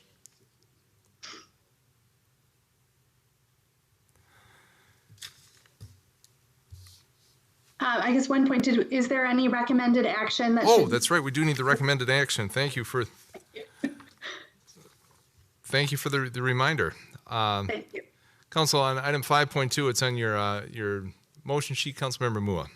Thank you, Mayor. I move to authorize staff to begin negotiations with haulers on general contract terms presented this evening and return to council to execute an amended contract. Additionally, if negotiations are not complete by December 2024, authorize staff to release a request for proposals and return to council to execute a new contract for services. Motion by Councilmember Mua, second by Councilmember D'Alessandro, to authorize staff to begin negotiations with haulers as outlined in item 5.2. No further council discussion on this. All those in favor, please signify by saying aye. Aye. Opposed? Motion carries 6-0. Now, Ms. Horner, thank you so very much, and thank you for reminding me of that. I do appreciate it. Thanks. Have a good evening. The last item of the evening, council, is item 5.3, our council policy and issues update. I'll start with a quick recap of our city council listening session from earlier this evening. We heard from 6 folks this evening. We had a full house, a lot of folks who wanted to come forward. Kim Floyd talked to us about our animal shelter, and first of all, it was very complimentary of our staff, but then also stressed the need for improvements and additional resources to make the animal shelter a better experience for both the animals and for the people taking care of the animals. Pat Gernbacher had continued concerns about the community center and the senior programming possibilities that would be available at the new Community Health and Wellness Center. And we had a good discussion about programming and rate structures and a number of different things. Sally Ness has continuing concerns about lighting at Dar Al Farouk. Sheila Berry spoke again about allegations of harassment by the Bloomington Police Department. There's an ongoing investigation, an ongoing case there, so we couldn't get into a whole lot of detail and questions and answers with her. Sharon Billings stopped by to show appreciation to the Bloomington City Council, the City of Bloomington Animal Control Officers, and a volunteer group called Friends and Advocates for Animals at the Bloomington Animal Control. And she said she is a companion animal advocate and was complimentary of the work that was being done there, but again, also suggested and recommended that we look at additional resources to go to our animal control center. And Robert Coleman had comments about Travis Transit Service in Bloomington and the Network Now process underway from our Metro Transit partners. And I know that Mr. Verbrugi is meeting with some of our representatives from the Met Council tomorrow and was going to find some answers regarding the restoration of some transit service in Bloomington that actually went away during the pandemic, and now we're trying to get it back because I think we all agreed that our transit service in Bloomington certainly could be better, and we could do a much better job of getting people from point A to point B. So that is a recap of our council listening session from this evening. The only other thing that I would add, and you heard it earlier today, National Night Out tomorrow night, and I hope to see everybody in the community out at parties tomorrow night. As I said, we've got one of the higher participation rates in Minnesota, and it's always just a great time. It really is a good time to get to know your neighbors, reacquaint yourself with your neighbors, meet police officers, firefighters, our EMTs, just the folks throughout the community. And it's a good event, and looking forward to it tomorrow night, and hopefully the weather's going to be a lot nicer than it was this evening. So, Mr. Verbrugi, anything to add this evening? Thank you, Mr. Mayor and council members. I may have been peeking at the weather app, and it looks to me like it's going to be 77 and sunny all day tomorrow. Not that I'm a meteorologist, and I'm not promising that. I wanted to just highlight one thing, Mr. Mayor and council members. And there was a note in your weekly report about this, but this is good kudos for our staff in the city clerk's office who work with our passports. We are periodically reviewed by the United States Department of State for the work that we do related to passports. In the last 6 to 8 months, our staff has processed over 1,600 passports, and out of those, only 25 applications had very minor issues.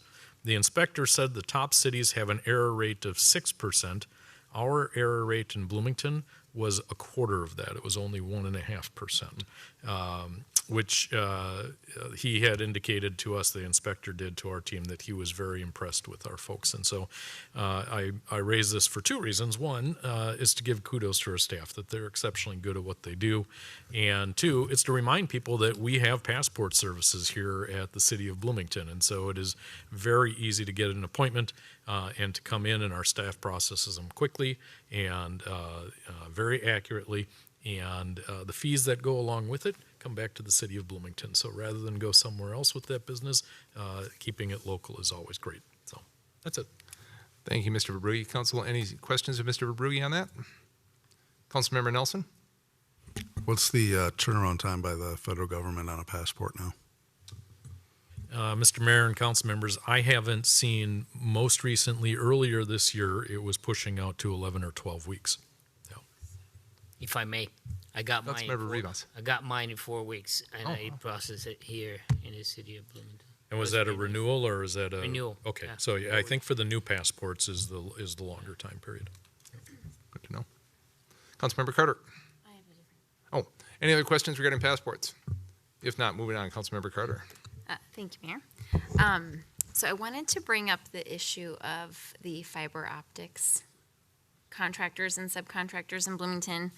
I know that we've been hearing about concerns and issues and problems for many months now, and I myself am a frustrated resident who has had damage done to my property as well as my neighbors and many other residents in the community. And I do want to start by thanking staff, because I know that they're working really hard to respond to residents, and not just residents, but to issues that are also occurring, damage that's occurring to public property, and based on what I have heard, it seems like they're doing a significant amount of damage. And so I know the staff is responding, and they're doing a good job at responding, and I think there's been efforts to really hold the subcontractors accountable and these companies accountable. But I just can't help but feel like there's more that we can be doing, or anticipating what might be coming and what kind of policies we might want to put in place ahead of those things. So I think the city of Woodbury has put in a policy that regulates the boxes that can be placed in the front yard. I think there are the boxes, and without that, I think it's kind of the Wild West, and they can kind of do whatever they want. And so, I don't know, there is part of me that thinks that there has to be something more, like with the League of Cities, the League of Minnesota Cities. We're not the only community that is experiencing these problems, and it's super frustrating when they damage your property. But from a council member perspective, I'm very concerned about the long-term costs to the city of Bloomington and to taxpayers, because, actually the city manager and I were talking the other day. I mean, there's been some shoddy repairs to infrastructure that they have damaged. And so, in 5-10 years, when it's us that have to pay for fixing those things, it's going to be a really big problem. And again, I know we're not the only city that's dealing with it, which makes me think that there could be there's a lot of power when cities come together that are upset about something. So I'm just going to put it out there. Again, maybe we really can't do that much, but it just feels like we can do more from a policy perspective. Mr. Verbrugge? Mr. Mayor and council members, our staff is working to try to improve, right? And you're right, this is a problem that a lot of cities are experiencing. We are adding resources to our team so that we have adequate oversight. I mean, part of the problem is that this came on so quickly that the ability of our staff to make sure that they were managing these with the existing staff that we had was problematic. And so there's been a huge influx of right-of-way permit revenue, which we're going to have temporary staffing over those couple of years that we're expecting so that we are adequately staffed. And I know we're continuing to work to try and improve compliance with the providers. So I'll talk to our staff and see if we can get more recent update of actions that are being taken, and we'll check in with the League and Metro Cities and see what they're hearing as well. Councilmember Rivas? I just have a question with a totally different subject. When the power company comes over and cuts your trees, who's responsible to clean up? I mean, they don't even do a good job to start with. They just wreck the trees and then they just leave everything in there. Are they responsible to take all that stuff out, or the homeowner? I'm pretty sure it's the company that did the cutting is responsible, and ultimately the company that contracted with the company that did the cutting is ultimately responsible. I mean, it happened at home. Excel Energy came over, they just wrecked the tree, and then they left everything in there. I only paid $160 because my neighbors across the street do that kind of work. But it can be a lot more expensive than that to take half a tree and, and remove it. But so it is the company, right? Mr. Verbrugge, was that talking out of school there, or? Mr. Mayor and council members, with the right-of-way permit, the contractors are required to restore to the original condition. They have to repair everything they've done, right? And that includes like replacing sod, and if there's damage to concrete or other things that are in there. And yes, they haven't necessarily followed through in terms of the quality of those repairs, but the expectation would be they leave the condition or they leave the property in the condition that they found it. Right? Council, additional items to bring forward tonight? Seeing no hands up, we are completed with our agenda, and council, I would look for a motion to adjourn. So moved. Motion by Councilmember Carter, second by Councilmember Rivas to adjourn this evening. No further council discussion. All those in favor, please signify by saying aye. Opposed, motion carries 6-0. Thanks for the discussion tonight, council. Thank you to staff for your work, and thanks to everybody who has stuck it out with us watching or attending this evening. Everybody have a very good Tuesday. Enjoy National Night Out.